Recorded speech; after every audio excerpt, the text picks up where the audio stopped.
வந்து உங்களோட வீடியோக்கள் ஆன் நிலையில இருக்கட்டும். அதே போல் வந்து இப்ப இந்த கொஸ்டின் பேப்பர் டிஸ்கஷன் கிளாஸஸை பொறுத்தளவு எல்லா கிளாஸஸுமே நீங்க அட்டன் பண்ணுங்க, தயவு செய்து நான் சொல்றேன். ஏன்னா வந்து நம்ம வந்து ஒரு கிளைமேக்ஸ் ஸ்டேஜ்ல இருக்கிறோம். எதுக்காக கொஸ்டின் பேப்பர் டிஸ்கஷன் நடக்குது அப்படின்னா, இப்ப ஏற்கனவே நீங்க வந்து ஒரு 3 மாடல் டெஸ்ட் எழுதியிருக்கீங்க. இப்ப ரிசர்ச்ல தனியா ஒரு டெஸ்ட் எழுதியிருக்கோம். வர்ற வாரத்துல நாளை ஞாயிற்றுக்கிழமை வந்து ஒரு டெஸ்ட் எழுத போறோம். 2 மணில இருந்து 5 மணிக்குள்ள வந்து ஸ்டாட்டிஸ்டிக்ஸ்ல ஒரு 100 கொஸ்டின் எழுத போறோம். முதல்ல எக்ஸாமினேஷனுக்கு வந்து இப்ப எக்ஸாம்னா வந்து நம்ம ஏற்கனவே நடத்தின மாதிரி தேர்வுகள்ல ஏன் கொஸ்டின் பேப்பர் டிஸ்கஷன் பண்றோம் அப்படின்னா, முதல்ல எந்த இடத்துல கேப் இருக்கு அப்படின்றது நம்மளுக்கு முக்கியம். சில கொஸ்டின் என்ன அப்படின்னா, நம்மளுக்கு வந்து இப்ப நம்ம நம்ம ரிசல்ட் டிசைட் பண்ணக்கூடியது ஒரு 5-6 கொஸ்டின் தான் டிசைட் பண்ண போகுது நம்மளுக்குள்ள. அந்த 5-6 கொஸ்டின் நீங்க ஆன்சர் பண்ணணும் அப்படின்னா, ஒரு ஒரு கிளாஸினுடைய கம்ப்ளீஷன் வந்து எப்போ முடியும் அப்படின்னா, நீங்க கொஸ்டின் பேப்பர் டிஸ்கஷன் அவர்ஸை வந்து நான் வைக்கக்கூடிய எல்லா கிளாஸ்லயும் நீங்க கலந்துக்கிட்டா மட்டும்தான் அது கம்ப்ளீஷன் ஆகும். இந்த கொஸ்டின் பேப்பர் டிஸ்கஷனோட இன்டென்சிட்டி உங்களுக்கு எப்ப தெரியும் அப்படின்னா, நீங்க எக்ஸாமினேஷன் ஹால்ல போய் உட்காரும் போது தான் இது தெரியும். ஏன்னா நம்ம இப்ப என்னன்னா நம்ம கோச்சிங்ல இருக்கிறோம், நாட் டீச்சிங். இப்ப கோச்சிங்ல எதை பத்தி பேச போறோம் அப்படின்னா, எப்படி கொஸ்டின் வரும், எப்படி நம்ம ஆன்சர் பண்ணணும், இது தொடர்புடைய மற்ற வினாக்கள் எப்படி கேட்பாங்க, எந்த இடத்துல கேப் இருக்கு அப்படின்னு சொல்றதுனால இந்த கொஸ்டின் பேப்பர் டிஸ்கஷன் அவர் அப்படின்றது வெரி இம்பார்ட்டன்ட் அவர்ஸ் தான். அதனால இந்த கோச்சிங் ஆஸ்பெக்ட் வியூல நீங்க படிக்கும் போதுதான் உங்களுக்கு ஒரு பாயிண்ட் சொல்லி கொடுக்கும் போது பல பாயிண்ட் அது சம்பந்தமா உங்களுக்கு நினைவுக்கு வரும். இப்ப இன்னைக்கு நான் வந்து இப்ப டெஸ்ட் பேப்பர் 1 டெஸ்ட் பேப்பர் 2 முடிச்சிட்டோம். டெஸ்ட் பேப்பர் 1 இன்னைக்கு டிஸ்கஷன் கிளாஸ் பார்க்க போறோம். அதுக்கு முன்னாடி நான் வந்து என்னன்னா, இப்ப இன்னும் ஒரு பகுதி வந்து நான் உங்களுக்கு ஜென்ரல் டிஸ்கஷன் ஒண்ணு இருக்கும். அதுல வந்து விடுபட்டு போன பகுதிகள், அன்னைக்கு நம்ம ரெகுலர் ஆஃப்லைன் கிளாஸஸ்ல நடத்தும் போது சில விஷயங்கள்லாம் விடுபட்டு போயிருக்கு. அதுல ஒண்ணு நான் இன்னைக்கு ரிசர்ச்ல வந்து எனக்கு நினைவுல இருக்கிறது ஒண்ணு பைலட் ஸ்டடி அப்படின்றது. அதனால அதை நோட் பண்ணி வச்சுங்க. பைலட் ஸ்டடி அப்படின்றது இன்னொரு பேர் வந்து ட்ரையல் ரன். பைலட் ஸ்டடிக்கு இன்னொரு பேர் வந்து ட்ரையல் ரன். இந்த பைலட் ஸ்டடி அப்படின்றது என்ன அப்படின்னு பார்த்தோம்னா, இப்ப எக்ஸாம்பிளா வந்து ரிசர்ச் டிசைன் உருவாக்கி முடிச்சிருவோம். ரிசர்ச் டிசைன் உருவாக்கி முடிச்சிட்டோம்னா நம்ம எப்படி சாம்பிள் எல்லாம் நம்மளுடைய டெஸ்ட் ப்ரொசீஜர்ஸ் என்ன அப்ளை பண்ண போறோம், எப்படி பண்ண போறோம் எல்லாம் முடிவு பண்ண பிறகு, இப்ப நம்ம வந்து பர்டிகுலரா எக்ஸ்பெரிமெண்டல் குரூப் 1 and 2 வச்சிருக்கோம், கண்ட்ரோல் குரூப் வச்சிருக்கோம்னு வச்சுக்கலேன். இந்த டேட்டாவை போய் நம்ம வந்து ஆக்சுவலா ரியல் சிச்சுவேஷன்ல அப்ளை பண்றதுக்கு முன்னாடி நம்ம டெஸ்ட் யாருக்கு பண்ண போறோமோ அதுல ஒரு small number of samples, minimum ஒரு 5ல இருந்து ஒரு 10 பேருக்குள்ள எடுத்துட்டு இந்த டெஸ்டிங் ப்ரொசீஜர்ஸை அவங்களுக்கு அப்ளை பண்ணி பார்க்கணும். அதுல என்ன டிராபேக் நம்மளுக்கு வருது அப்படின்றத ரிவைஸ் பண்ணிட்டு திருப்பி அகெயின் வந்து ஃபைனலுக்கு வரும். ஏன்னா ஒரு மொத்தமா எக்ஸ்பெரிமெண்டல் குரூப்புக்கு ட்ரைனிங் கொடுக்கும் போது நிறைய காம்ப்ளிகேஷன்ஸ் வரும். பட் நீங்க அதுல இருக்கக்கூடிய ஒரு மினிமம் நம்பர் ஆஃப் சப்ஜெக்ட் எடுத்துட்டு அந்த டெஸ்ட் சப்ஜெக்ட்ஸ்க்கு நீங்க அந்த டெஸ்டிங் ப்ரொசீஜர்ஸை அப்ளை பண்ணதுக்கு பின்னாடி அதுல என்ன டிராபேக் வருது எல்லாத்தையும் ரெக்டிஃபிகேஷன் பண்ணி அந்த பிளானை ரிவைஸ் பண்ணிட்டு ஃபைனல் ஒரு பிளான் கிரியேட் பண்ணி பத்தியா, that is called as pilot study. நான் தமிழ்ல இப்ப தெளிவா சொல்றேன் பாருங்க. ஆய்வுக்கு முன்னர்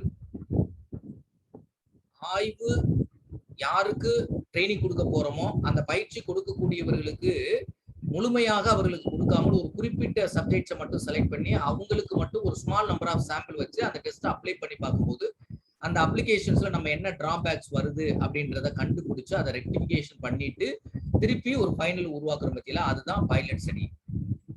ஸோ பைலட் ஸ்டடி அப்படின்றது வேற சில இடங்கள்லாம் பல பாயிண்ட்ஸ் சொல்லுவாங்க, அது கிடையவே கிடையாது. பைலட் ஸ்டடி அப்படின்றது நம்மளுடைய ரிசர்ச் பிளானை இம்ப்ரூவ் பண்றதுக்கும் ரிவைஸ் பண்ணி ரீகன்ஸ்ட்ரக்ஷன் பண்றதுக்கு தான், சரியா, டிராபேக்ஸ் ஐடென்டிஃபிகேஷன் பண்றதுக்காக தான் நம்ம அதை பண்றோம். ஸோ இந்த பாயிண்ட் நோட் பண்ணிங்க. நான் இது இன்னும் ஒரு சில இடங்கள்ல என்ன ரிமைனிங் இருக்கு, இந்த ஜான் ஹென்ரி எஃபெக்ட், அதே மாதிரி வந்து ஏபிசி எஃபெக்ட், இதெல்லாம் வந்து நம்ம இன்னும் வந்து இன்டர்னல் த்ரெட்ல way to controlling the thread அப்படின்னு சொல்லிட்டு எக்ஸ்பெரிமெண்டல் ரிசர்ச்ல இருக்கு பார்த்தீங்களா, அதுல எது இன்டர்னல் வேலிடிட்டி அப்படின்றது நான் ஒவ்வொரு நாளும் வகுப்பு நடத்தும் போது நினைவு வர்றது சொல்றேன். காமனா ஒரு கிளாஸ் இருக்கும், அது நான் என்னைக்குன்னு சொல்ல மாட்டேன். திடீர்னு நான் கொஸ்டின் பேப்பர் டிஸ்கஷன் போயிட்டு இருக்கும்போது திடீர்னு ஒரு நாள் கிளாஸ்ல வந்து இன்னைக்கு கிளாஸ் இருக்குன்னு போடுறீங்க அப்படின்னா அன்னைக்கு வந்து ஜென்ரலா என்னென்ன விடுபட்டு போயிருக்கு அப்படின்றது ஒரு ஏரியாவை நம்ம பத்தி பார்ப்போம். சரியா, ரைட். இப்ப இன்னைக்கு என்னன்னா, நீங்க வந்து டெஸ்ட் பேப்பர் 1 நம்ம அட்டன் பண்ண போறோம். இந்த டெஸ்ட் பேப்பர் 1ல ஏற்கனவே நீங்க வந்து அட்டன் பண்ணும்போது பார்த்தோன்னா அதுல கிட்டத்தட்ட ஒரு 12-13 தப்பு வந்து அந்த கொஸ்டின் பேப்பர்ல நீங்க ஐடென்டிஃபிகேஷன் பண்ணிருப்பீங்க. அது வந்து பர்பசிவாவே நம்ம வந்து அதுல வந்து அந்த அந்த மிஸ்டேக்ஸ் கொடுத்துருக்கோம். அது நீங்க வந்து கொஸ்டின் பேப்பர் அனாலிசிஸ் பண்றீங்களா அப்படின்றதுக்காக தான் நம்ம அந்த இது கொடுத்துருக்கோம். பட் இப்போ என்ன அப்படின்னு பார்த்தோம்னா, அந்த என்னென்னலாம் தப்பு வந்துச்சோ அதெல்லாம் நீங்க இப்போ உங்க இதுல ரெக்டிஃபிகேஷன் பண்ணி வச்சுக்கணும். ஸோ ஃபர்ஸ்ட் வந்து இப்போ ஒரு 40 கொஸ்டின் இருக்கு பார்த்தீங்களா, இந்த 40 கொஸ்டின் என்ன அப்படின்னு பார்த்தோம்னா, எஜுகேஷன் சைக்காலஜி பிளஸ் 10 கொஸ்டின் வந்து ஜிகே. அந்த 40 கொஸ்டின் வந்து ஃபர்ஸ்ட் வந்துருது. அந்த 40 கொஸ்டின் நம்ம இன்னைக்கு பார்க்கல, அது வெயிட்டிங்ல இருக்கட்டும். நம்ம வேற ஒரு அமர்வுல அதை பத்தி பார்ப்போம். எஜுகேஷன் சைக்காலஜில இன்னும் என்ன படிக்கலாம் அப்படின்றத பத்தி வேற ஒரு அமர்வுல பார்ப்போம். இப்போ என்னன்னா சப்ஜெக்ட் மட்டும் 110 கொஸ்டின் நம்ம பார்க்கலாம் அப்படின்றது இந்த டெஸ்ட் பேப்பர் 1ல. இப்போ ஃபர்ஸ்ட் கொஸ்டின் பாருங்க என்ன கொடுத்துருக்கான் அப்படின்னா, வெயிட் பண்ணுங்க. ஃபர்ஸ்ட் கொஸ்டின் பாருங்க, an optimal ratio of fat to is an indication of fitness. இந்த கொஸ்டின் நான் நடத்திருக்கேன் உங்களுக்கு. எப்ப நடத்துறேன் அப்படின்னா லீன் பாடி மாஸ் நடத்தும் போது நான் இதை பத்தி நடத்திருக்கேன். அதாவது வந்து பாடி ஃபேட்டை மெஷர் பண்ணக்கூடிய அந்த எக்யூப்மெண்ட் பேசும்போதும் லீன் பாடி மாஸ்னா என்ன அப்படின்றத சொல்றதும் நான் நடத்திருக்கேன் இந்த கொஸ்டின்ல. ஆனா இது வந்து கொஞ்சம் குழப்புற மாதிரி நமக்கு தெரியும். எல்லாருமே என்ன ஆப்டிமம் ரேஷியோ ஆஃப் ஃபேட். இப்ப இந்த இடத்துல ஆப்டிமம் அப்படின்னு வரும்போது நம்ம உடம்புல இருக்கக்கூடிய ஃபேட் டிஸ்ட்ரிபியூஷன் இருக்கு பார்த்தீங்களா, ஃபேட் டிஸ்ட்ரிபியூஷன் வந்து 18 to 20% மேல போகும்போது அதுக்கு பேர் ஒபிசிட்டி அப்படின்னு நம்ம சொல்றோம். அதை மெஷர் பண்றதுக்கு BMI value, body mass index நம்ம நடத்துறோம். அந்த பாடி மாஸ் இண்டெக்ஸ் சொல்லும் போது நான் சொல்லியிருப்பேன். இப்ப ஃபேட் பாடி, நான் fat body or free fat பாடி அப்படின்னா என்ன? லீன் பாடி மாஸ்னா என்னன்னு தெரியும், ஃபேட் பாடினா என்னன்னு தெரியும். நம்ம உடம்புல இருக்கக்கூடிய ஃபேட் எவ்வளவு டெபாசிட் ஆயிருக்கு அப்படின்றது டிஃபரெண்ட் சைட்டேஷன்ல மெஷர் பண்ணி, ஸ்கின் ஃபோல்டு காலிபர் வச்சோ மெஷர் பண்ணியோ இல்ல அண்டர் வாட்டர் வெயிங்ல மெஷர் பண்ணியோ, அந்த மெஷர் பண்ணக்கூடிய வேல்யூவை எல்லாத்தையும் டோட்டல் பண்ணிட்டு நம்ம ஒட்டுமொத்த பாடி வெயிட்ல இருந்து மைனஸ் பண்ணிட்டோம்னா கிடைக்கக்கூடிய வேல்யூக்கு பேர் வந்து லீன் பாடி மாஸ். ஓகே, நான் சொல்ற கவுன்சிங்க. பாடி ஃபேட்டை டிஃபரெண்ட் சைட்டேஷன்ல மெஷர் பண்றோம். மெஷர் பண்ண பிறகு டோட்டல் பாடி வெயிட்ல இருந்து மைனஸ் ஃபேட்டை கழிச்சிரும். ஏன்னா இந்த டிஃபரெண்ட் சைட்டேஷன்ல மற்றதை ஃபுல்லா கூட்டி அதெல்லாம் டோட்டல் பாடி வெயிட்ல மைனஸ் பண்ணிட்டோம் அப்படின்னா நம்மளுக்கு கிடைக்கக்கூடிய வேல்யூக்கு பேர் வந்து லீன் பாடி மாஸ். இதுக்கு பேர் லீன் பாடி மாஸ்ன்னு சொல்லலாம். அப்படின்னா இதுக்கு இன்னொரு பேர் என்ன அப்படின்னா free body fat. Free body fat அதுக்கு இன்னொரு பேர்.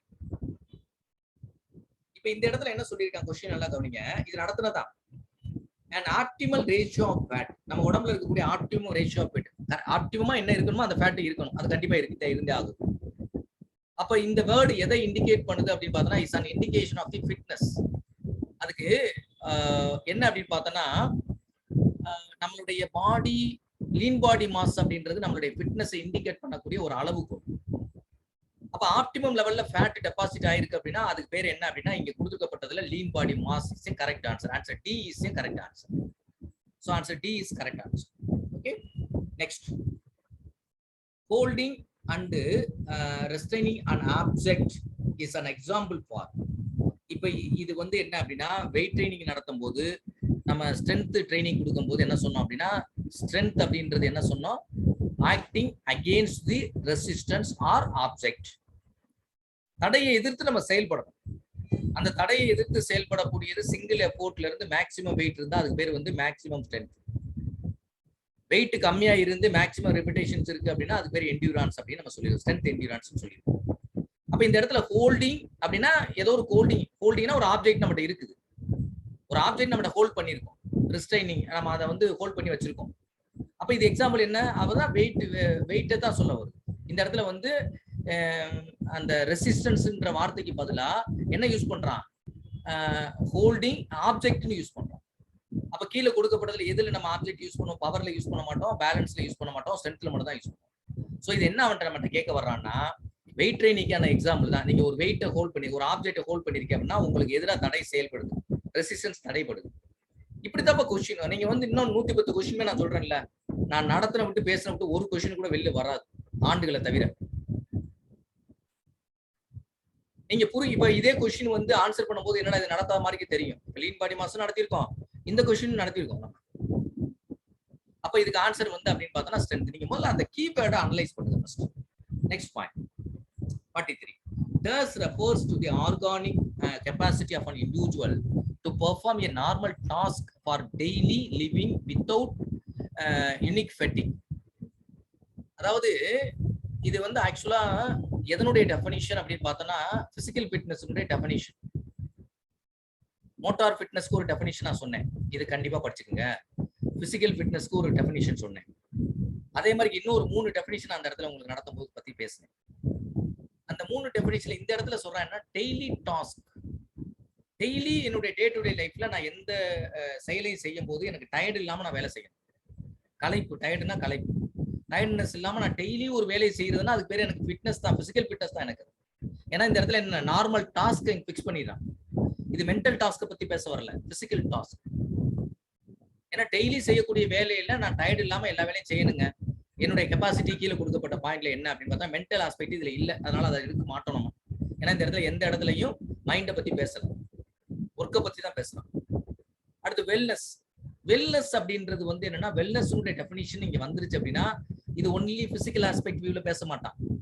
வெல்னஸ் அப்படின்னா நிறைய வெல்னஸ் இருக்கு. Physical wellness, mental wellness, social wellness, economical wellness, எல்லா வெல்னஸ் அதுல வரும். அப்ப இது அங்க அதையும் மீன் பண்ணல. அடுத்து வந்து இனிக் ஃபெட்டிக் அப்படின்றது அந்த வார்த்தை கிடையாது. ஏன்னா ஃபெட்டிக்கு நீங்க அண்டர் டயர்டு இல்லாம ஃபெட்டிக் இல்லாம நீங்க வேலை செய்யணும், டயர்டு. ஆனா பிசிக்கல் ஒர்க்கை பத்தி பேசுறான். அப்ப ஆட்டோமேட்டிக்கா அதுக்கு என்னது daily task without tired, long டைம்ல நம்ம ஒர்க் பண்றோம் அப்படின்னா அது பேர் வந்து பிசிக்கல் ஃபிட்னஸ் அப்படின்றது அதனுடைய டெஃபினிஷன். இப்போ இந்த டெய்லி டாஸ்க் வந்துட்டாவே பொதுவா பிசிக்கல் ஃபிட்னஸ் தான் இருக்கும். அதனால இந்த பாயிண்ட்டை நோட் பண்ணிக்கங்க, வெரி இம்பார்ட்டன்ட். 60 ஸ்கிரப்பிள் பண்ணக்கூடாதுப்பா.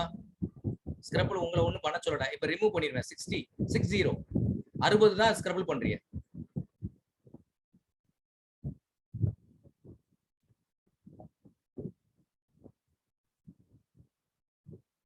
ஒரு நிமிஷம் வெயிட் பண்ணுங்க.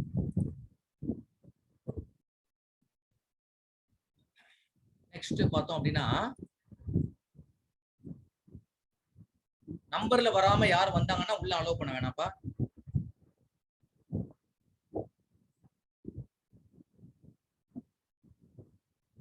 அடுத்து which is the continuous moment among the following.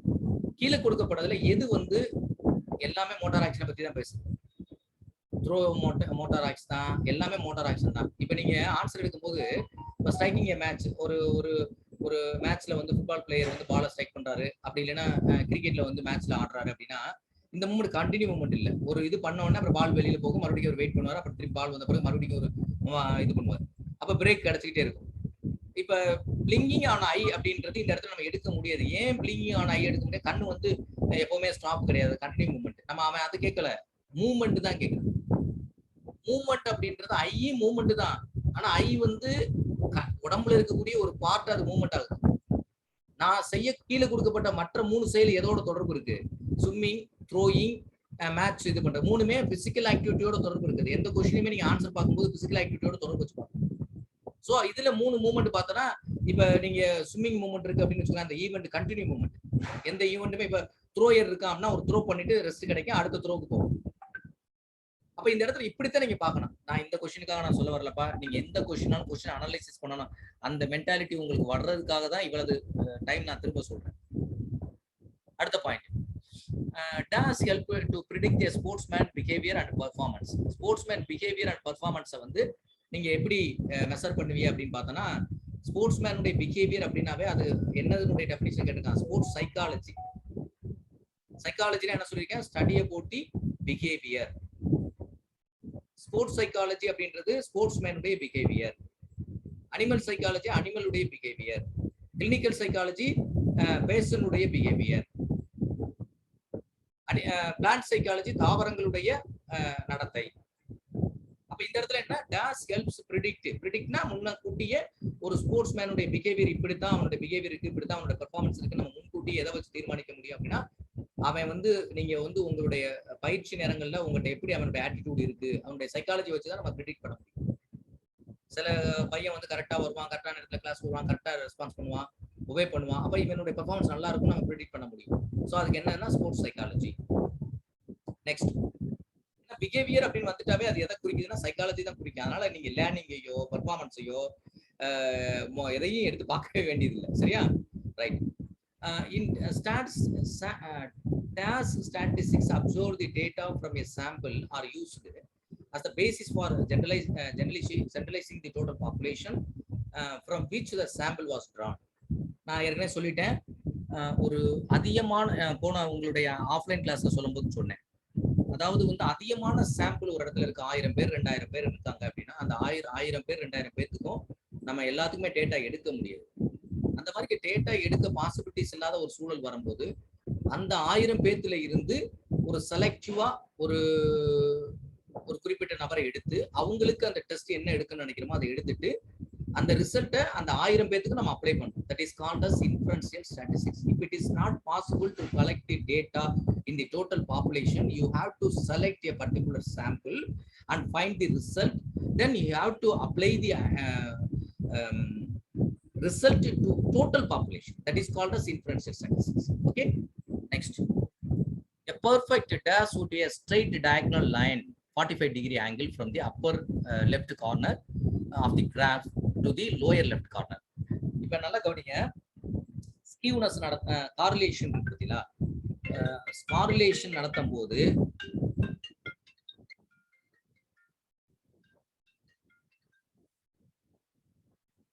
Correlation நான் நடத்தும் போது உங்களுக்கு வந்து perfect positive correlation negative correlation நடத்திருக்கேன். பொதுவாக நான் காரிலேஷன் நடத்தும் போது ஒரு கீவேர்ட் சொன்னேன், பாசிட்டிவ் காரிலேஷன் அப்படின்னு வந்துச்சு அப்படின்னா அந்த பாசிட்டிவ் காரிலேஷன்ன்றது என்ன சொல்லியிருக்கோம் அப்படின்னு பார்த்தோம்னா,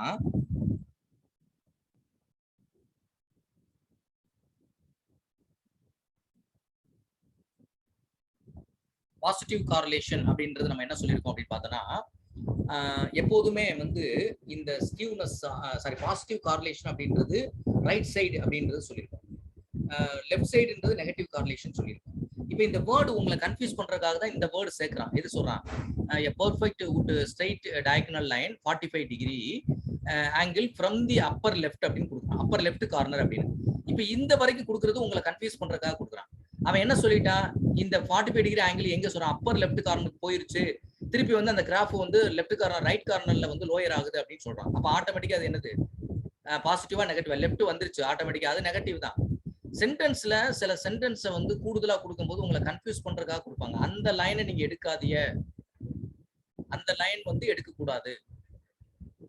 ஓகே, நம்மளுக்கு என்ன எக்ஸாக்ட் நம்ம எதிர்பார்க்குமோ அதுதான் நம்ம உள்ள போகும். நெக்ஸ்ட், நான் ஏற்கனவே சொன்னேன், சில சமயங்களை வந்து மீன் மீடியன் மோட் கால்குலேட் பண்ற மாதிரியே கொடுப்பான், ரேஞ்ச் கால்குலேட் பண்ற மாதிரி கொடுப்பான். ஸோ அந்த மாதிரி இதுல வந்து கால்குலேஷன்ல find the range for the following data அப்படின்னு கொடுக்குறான். இதுல ஹையஸ்ட் நம்பர் எதுன்னு கண்டுபிடிங்க. ஸோ ஹையஸ்ட் நம்பர் அப்படின்றது 24 is a highest number. So least number வந்து 11. 24ல இருந்து 11 கழிச்சா என்ன ஆன்சர் வரும், ஸோ ரிமைனிங் வந்து 13. ஸோ 13 வந்து கரெக்டான ஆன்சர். ஸோ இதுக்கு மட்டும் கிடையாது, மீனுக்கு கேட்டாங்கன்னு வச்சுக்கோங்களேன், மீனுக்குனா எல்லா வேல்யூமே கூட்டி டிவைட் பண்ணி பார்த்துங்க, எத்தனை நம்பர் எத்தனை அப்சர்வேஷன் இருப்பாங்க. ஒரு 10 வேல்யூ கொடுத்துக்கானா எல்லா வேல்யூம் கூட்டுங்க, இது ஈஸியாக கால்குலேட் பண்ணிடலாம். ஒர்க் ஷீட்ல கால்குலேட் பண்ணிட்டு எத்தனை நம்பர் இருக்கு, 10 நம்பர் கொடுத்தானா எத்தனை கூட்டி வரக்கூடிய நம்பரை டிவைட் பண்ணி காட்டி. இதே இது வந்து ஒரு முறை பிஜிடிஆர்ல என்ன கேட்டிருந்தான் அப்படின்னா, ascending or descending or median கேட்டிருந்தான். ஒரு வேல்யூ கொடுத்துட்டு மீடியன் கேட்டிருந்தான். இன்னொரு டிஆர்பில வந்து ஒரு இதை கொடுத்துட்டு இது பை மோடா ட்ரை மோடான்னு கேட்டிருந்தான். இந்த மெசர்ஸ் ஆஃப் சென்டர் டெண்டன்சில வரக்கூடிய மூணுக்குமே இதே மாதிரி டேட்டா கொடுத்து உங்கள்கிட்ட கொஸ்டின் கேட்கும். அப்ப மீன் மீடியன் மோட் வருதுன்னு வச்சுங்களேன், இப்போ நீங்க வந்து கால்குலேட் மோடு வருது அப்படின்னா எது ஹையஸ்ட் ஃப்ரீக்வன்சி வந்திருக்கோ அதை எடுத்துக்கங்க. மீடியன் வருதுன்னா அசெண்டிங் ஆர்டர் டிசெண்டிங் ஆர்டர்ல ஃபில் பண்ணிட்டு எது மிடில் வேல்யூ வருதோ அதை எடுத்துக்கங்க. இல்ல மிடில் வேல்யூ எப்பவுமே நீங்க கொடுக்கும்போது ஆட் நம்பர் கொடுக்க மாட்டாங்க. இந்த மாதிரி கொஸ்டின் பேப்பர்ல கொடுக்கும்போது ஈவன் நம்பர் தான் கொடுக்கும். ஈவன் நம்பர்னா மிடில் வரக்கூடிய ரெண்டு வேல்யூமே கூட்டி 2ஆல டிவைட் பண்ணிட்டு என்ன வேல்யூ இருக்கோ அது அங்கே இருக்கும். சரியா, அந்த மாதிரி எடுத்துக்கங்க. அடுத்து which is a true, which is a true, இது நம்ம படிச்ச பாயிண்ட் தான். எங்க படிச்சிருக்கோம், ப்ராபபிலிட்டி கர்வ்ல படிச்சோம் பார்த்தீங்களா. ப்ராபபிலிட்டி கர்வ்ல வந்து கரெக்டா எக்ஸாக்ட் சிமெட்ரிக்கல் கர்வ், எந்த விதமான டீவியேஷன் ஸ்கியூனஸ் இல்லாம பர்ஃபெக்ட்டா பெல் ஷேப்டு கர்வ்ல போய் உட்காருது அப்படின்னா, டிஸ்ட்ரிபியூஷன் வந்து நார்மலா இருக்கு அப்படின்னா அந்த டயத்துல mean median fall on the same point, same value. So அப்ப வந்து என்ன, mean median mode are all equal point, that is called as it is true statement. மற்றதெல்லாம் அவங்களா ஒரு கன்ஃபியூஸ் பண்றதுக்காக கொடுத்துருக்காங்க. Okay, next point, the degrees of freedom for a Pearson product moment காரிலேஷனாவே பொதுவா வந்து என்னன்னா, எப்படி காரிலேஷன் அப்படின்னா நான் இந்த இதுக்காண்டி நீங்க எடுக்க வேணாம். டிகிரிஸ் ஆஃப் ஃப்ரீடம் நான் வந்து இந்த வருஷம் நடத்தும் போதே உங்களுக்கு வந்து n-2 அப்படின்றது பியர்சன் ப்ராடக்ட் மூமெண்ட் காரிலேஷனுக்கானது சொல்லியிருந்தேன். அது வந்து n-2 அப்படின்றது இதை வந்து என்னன்றது வந்து நம்பர் ஆஃப் வேரியபிள்ஸ் எத்தனை எடுத்துக்கிறோமோ, எப்படின்னா பியர்சன் ப்ராடக்ட் மூமெண்ட் காரிலேஷனாவே 2 வேரியபிள் தான் எடுப்போம். எக்ஸ்ன்ற ஒரு வேரியபிள் இருக்கும், ஒய்னு ஒரு வேரியபிள் இருக்கும். அப்ப எக்ஸ் ஐ ஒய்ன்னு இருக்கனால n-2 கொடுக்கும். அப்ப 2 வேரியபிள் இருக்கனால n-2. ஆன்சர் வந்து n-2. எந்த காரிலேஷனுக்குமே பொதுவா வந்து காரிலேஷன் வேல்யூ பார்க்கக்கூடியது எல்லாத்துக்குமே மேக்ஸிமம் நம்பர் ஆஃப் வேரியபிளுக்கும் n- நம்பர் ஆஃப் வேரியபிள் போட்டுருக்கு. சரியா?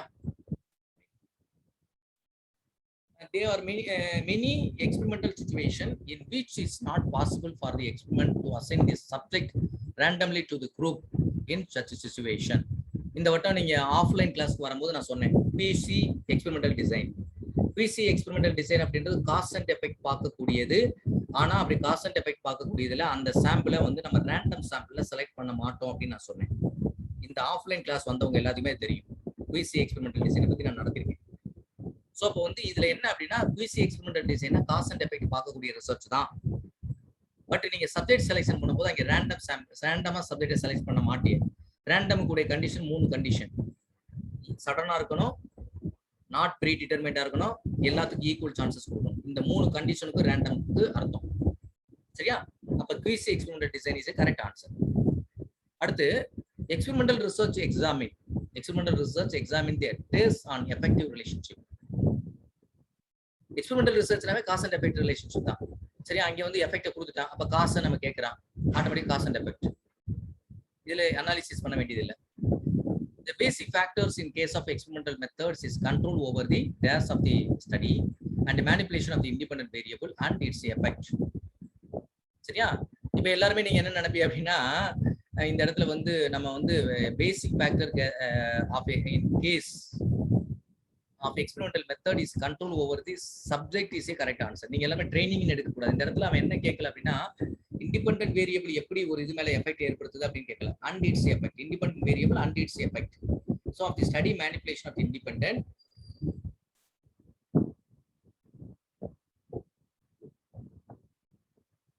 So subject is a correct answer. Okay, next. Experimental research examine does effect. அது வந்து திருப்பி அகைன் ரிப்பீட்டட் ஆகுது. இந்த 2 क्वेश्चனும் விட்டுருங்க. 55 ரிப்பீட்டட், சேம் ரிப்பீட்டட். 56க்கு வந்துரும். In historical or concentrate with a time, place, authorship and authenticity. இந்த இடத்துல நமக்கு தெரிஞ்சது வந்து என்னன்னா 2 விஷயம் தான். டைம் பிளேஸ் நமக்கு தெரியாது. எதை வச்சு கண்டுபிடிக்கணும்னா ஏஜ் அப்படின்ற ஷார்ட்கட் மெத்தட் இருக்குல்ல, எக்ஸ்டர்னல் கிரிட்டிசிசம் அப்படின்னா authenticity அப்படின்றத வச்சு கண்டுபிடிக்கலாம். ஒருவேளை இந்த இடத்துல ஏதென்டிசிட்டி கொடுக்கல அப்படின்னா நீங்க என்ன பண்ணிருக்கீங்கன்னா ஆதர்ஷிப் அப்படின்னா who is the author. 4 point சொன்னோம்னா who is the author, who is the ghost writer, qualification of the authors, அடுத்து அந்த எக்யூப்மெண்ட், இதனுடைய இந்த 4 பாயிண்ட் வருதா? அப்ப இப்ப நம்மளுக்கு தெரிஞ்சது ஒரு பாயிண்ட் நம்மளுக்கு தெரிஞ்சது இருக்குது. இல்ல ஏதென்டிசிட்டி தெரியும், அது இல்ல வேற ஏதாவது கொடுத்துட்டா அது ஏதென்டிசிட்டி கொடுக்காம வெறும் ஆதர்ஷிப்போட நிப்பாட்டிங்கன்னா ஆதர்ன்றது ஆதர் நேம் வரும். அப்ப அது ஆட்டோமேட்டிக்கா எக்ஸ்டர்னல் கிரிட்டிசிசம்க்கு உள்ள வரும். Okay, next. Distributing the pre-test are known as distribution of pre-test. ஆக்சுவலா இது நான் உங்களுக்கு ஏற்கனவே நடத்தும் போது நான் சொல்லல. நான் பாராமெட்ரிக் ஸ்டாட்டிஸ்டிக்ஸ் சில சமயங்கள்ல அதுக்கு இன்னொரு பேர் என்ன அப்படின்னா டிஸ்ட்ரிபியூஷன் ப்ரீ-டெஸ்ட். நோட் பண்ணி வச்சுக்கோங்க. இந்த நான் பாராமெட்ரிக் ஸ்டாட்டிஸ்டிக்ஸ்க்கு இன்னொரு பேர் என்ன அப்படின்னு பார்த்தோம்னா டிஸ்ட்ரிபியூஷன் ஆஃப் ப்ரீ-டெஸ்ட் அப்படின்னு இன்னொரு பேர் இருக்கு. Next, a regression equation is an equation of regression correlation. ரெண்டுமே என்னதுன்னா கார்லேஷன் பாக்குறதா. இந்த இடத்துல இந்த ரெக்ரெஷனா இருக்கட்டும், லிசன் கவனியப்பா, ரெக்ரெஷனா இருக்கட்டும் இல்ல கார்லேஷனா இருக்கட்டும், இந்த ரெண்டுலயுமே எக்ஸ் அப்படின்ற ஒரு வேரியபிள் இருக்கும், ஒய் அப்படின்ற ஒரு வேரியபிள் இருக்கும். இப்ப கார்லேஷன்ல என்ன பார்ப்போம் அப்படின்னா அதாவது இந்த 2 வேரியபிள் எக்ஸுக்கும் ஒய்க்கு இடையில என்ன கார்லேஷன் இருக்குது, என்ன ஒப்புமை இருக்கு, என்ன ஒற்றுமைகள் இருக்கு அப்படின்றத பத்தி பார்த்தோம் அப்படின்னா அதுக்கு பேர் வந்து என்னதான் காரிலேஷன். ஆனா ரெக்ரெஷன் அப்படி என்ன, ரெக்ரெஷன் பத்தி நான் உங்களுக்கு சொல்லல, பின்னாடி சொல்றேன்னு சொல்லியிருக்கேன், நோட் பண்ணி வச்சுங்க. ரெக்ரெஷன் அப்படின்றது என்ன அப்படின்னா ஒரு வேரியபிள் இன்னொரு வேரியபிள் மேல எப்படி தாக்கத்தை ஏற்படுத்துது, எக்ஸ் வேரியபிள் எப்படி வந்து ஒய் வேரியபிள் மேல தாக்கத்தை ஏற்படுத்துது அப்படின்றத பத்தி படிக்கிறதுக்கு பேரு ரெக்ரெஷனல் ஈக்குவேஷன், ரெக்ரெஷனல் ஸ்டாட்டிஸ்டிக்ஸ். சோ இந்த ரெக்ரெஷனல் ஸ்டாட்டிஸ்டிக்ஸ்ல ஒரு வேரியபிள் இன்னொரு வேரியபிள்ல என்ன எஃபெக்டை ஏற்படுத்தும் அப்படின்னு நமக்கு தெரிஞ்சிச்சுன்னு வச்சுங்களேன். அப்ப எக்ஸ் வேரியபிள் ஒய் வேரியபிள் மேல என்ன எஃபெக்டை ஏற்படுத்தினா நம்ம எக்ஸ் வேரியபிள் மேல என்ன எஃபெக்டை ஏற்படுத்தும் அப்படின்ற அதுக்கு தொடர்புடைய ஒரு வேரியபிளை தான் நம்ம ஸ்டடியில அமைப்போம். அப்ப ஆட்டோமேட்டிக்கா நம்ம அதை வந்து ப்ரிடிக்ட் பண்ண முடியும் நம்மளால. ஏன்னா தெரிஞ்சதுல இருந்து தெரியாதானே போறோம். இந்த A X variable Y variable என்ன எஃபெக்ட் ஏற்படுத்த போகுது, அப்ப இது என்னது ப்ரிடிக்ட் பண்ண முடியும் நம்மளால. அப்ப இந்த ரெக்ரெஷன்ல வந்து என்ன பண்ணா ப்ரிடிக்ஷன் பண்ண முடியும். எக்ஸ் வேரியபிள் ஒய் வேரியபிள் மேல என்ன எஃபெக்ட் ஏற்படுத்துதுன்றதை நம்மளால ப்ரிடிக்ட் பண்ண முடியும். Okay, next variable in which only days would be a possible or nationality, religion, sex and sports. இது ஏற்கனவே நம்ம இந்த இதை keyword nationality, state level player, national player, district player, national Indian nationality என்னன்னு நம்மளுக்கு கேட்குறாங்கல்ல, அது மாதிரி தான் இந்தியனா, அது மாதிரி ரிலீஜியன், இதெல்லாம் வந்து கேட்டகரி தான் பண்ண முடியும். ரிலீஜியனா ஹிந்து ரிலீஜியன், முஸ்லீம் ரிலீஜியன், புத்திஸ்ட் அப்படின்னா நடத்தும் போது சொல்லியிருக்கேன். செக்ஸ்ன்றது மேல் அண்ட் ஃபீமேல் கேட்டகரி பண்ண முடியும். ஸ்போர்ட்ஸ் பர்சன் அப்படின்றது ஸ்போர்ட்ஸ் ஸ்மோக்கர் ஸ்போர்ட்ஸ் பர்சன் வரலாம், நான் ஸ்மோக்கர் ஸ்போர்ட்ஸ் பர்சன் வரலாம், மென் அண்ட் விமன் வரலாம். District tri class attributes, district level sports man, state level, divisional level, national level players பிரிக்கலாம். ஸோ இந்த அட்ரிபியூட்ஸ்லாம் பிரிக்கிறதுனால இந்த வேரியபிள் என்னதுல வரும்னா நாமினல் தான் வரும். நாமினல் தான் என்ன பண்ண முடியும் நம்மளால, ஏன்னா இதுக்கு மீனிங் கிடைக்காது. இதே இதுல இந்த இடத்துல இன்ஜூரி கொடுத்துருக்கான், serious of injury, mild injury, serious injury அப்படின்னு கொடுத்தா அது ஆர்டினல் டேட்டாவும், ஏன்னா ஆர்டர் பண்ண முடியும், மீனிங் இருக்கும், இடையில மீனிங் வரும். எப்படின்னா ஒரு இப்போ மைல்டு இன்ஜூரினா என்னன்னு நமக்கு மீனிங் வரும். இந்த இடத்துல மீனிங் வருமா, ஏதாவது ஸ்டேட் அத்லெட்டுக்கும் டிஸ்ட்ரிக்ட் அத்லெட்டுக்கும் ஏதாவது மீனிங் வருமா, வராது. So only for category. So இப்போ வந்து nominal data is A correct answer. Okay, next a thread that is a habable of change from one observation to another and where the scores can assume any possible value between the certain limits refers to a dash. A thread that is a capable of change from one observation to another and where the scores can assume any possible value. இப்போ இதுல keyword என்ன அப்படின்னா நம்மளுக்கு discontinues வேரியபிளா continuous வேரியபிளான்னு தெரியணும். ஏன்னா இந்த மூணாவது answer C D நம்மளுக்கு அப்படி ஒரு இதுவே கிடையாது. ஆன்சர் இருந்தா ஒன்னு டிஸ்கிரீட் வேரியபிள் இருக்கணும், இல்லைன்னா கண்டினியூஸ் வேரியபிள் இருக்கணும். அப்போ நம்மளுக்கு என்னன்னா இந்த இடத்துல என்ன சொல்றோம் அப்படின்னா, இந்த இடத்துல உங்களுக்கு கிடைக்கக்கூடிய ஒரே ஒரு கீவேர்டு என்ன அப்படின்னா, இவ்வளவு பெரிய சென்டென்ஸ்ல எந்த இடத்துலயும் கீவேர்டு இல்ல, ஒரே ஒரு கீவேர்டு தான் இருக்கு. என்னது? Score can assume any possible value. Any possible value means either whole value or continuous value. இந்த இடத்துல எனி பாசிபிள் வேல்யூ அப்படின்னா it's not indicated the whole value. Suppose your weight 48 kg, somebody says 48.25 kg, somebody says 49.34 kg. so இந்த இடத்துல ஒரே ஒரு value தான் நமக்கு இருக்கு, keyword any possible value. So அது வந்து என்ன கண்டினியூஷன் நமக்கு இண்டிகேட் பண்ணும். Next recording the scores of successful basketball shoot அப்படின்றது என்னது? Whole value. ஹோல் வேல்யூ அப்படின்னா அது discontinue value or discrete value, அதோட அதர் பேர். சோ இதுல நேரா அனாலிசிஸ் பண்ண வேண்டியது கிடையாது. Next to construct a scale, the researcher must first complete the mean and the dash from a given group of scores. நீங்க இப்ப டி ஸ்கேல், கல் ஸ்கேல், சிக்மா ஸ்கேல் எல்லாத்தையும் பார்த்த பத்தியில அதுல 2 வேல்யூ வச்சு தான் போடுவோம். ஒன்னு மீன் வேல்யூ இருக்கும், மீன் வேல்யூ மிடிவ்ல இருக்கும். 0 is located, 3 standard deviation below the mean, 3 standard deviation above the mean அப்படின்னு வருது. அது வந்து 6 sigma scale. Either side of the mean வந்து 3.5 ஸ்டாண்டர்ட் டிவியேஷன் அப்படின்னா கல் ஸ்கேல் வருது. அப்போ ஒரு வேல்யூ அவன் கொடுத்துட்டான், மீனை கொடுத்துட்டான். அப்போ இன்னொரு வேல்யூ நம்ம எதை பயன்படுத்துறோம்? ஸ்கேல்ல எல்லாத்துலயும் ஸ்டாண்டர்ட் டிவியேஷன் யூஸ் பண்றோம். இதுல என்ன சந்தேகம் இருக்கு? நடத்துறது கொஸ்டின் தான் இது கேட்டிருக்கான்.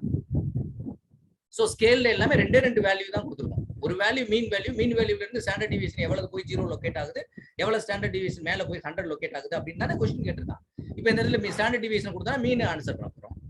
இதுல என்ன டவுட் வரப்போகுது? நம்மளுக்கு ஒண்ணுமே டவுட் வராது. ஓகே, நெக்ஸ்ட் the specific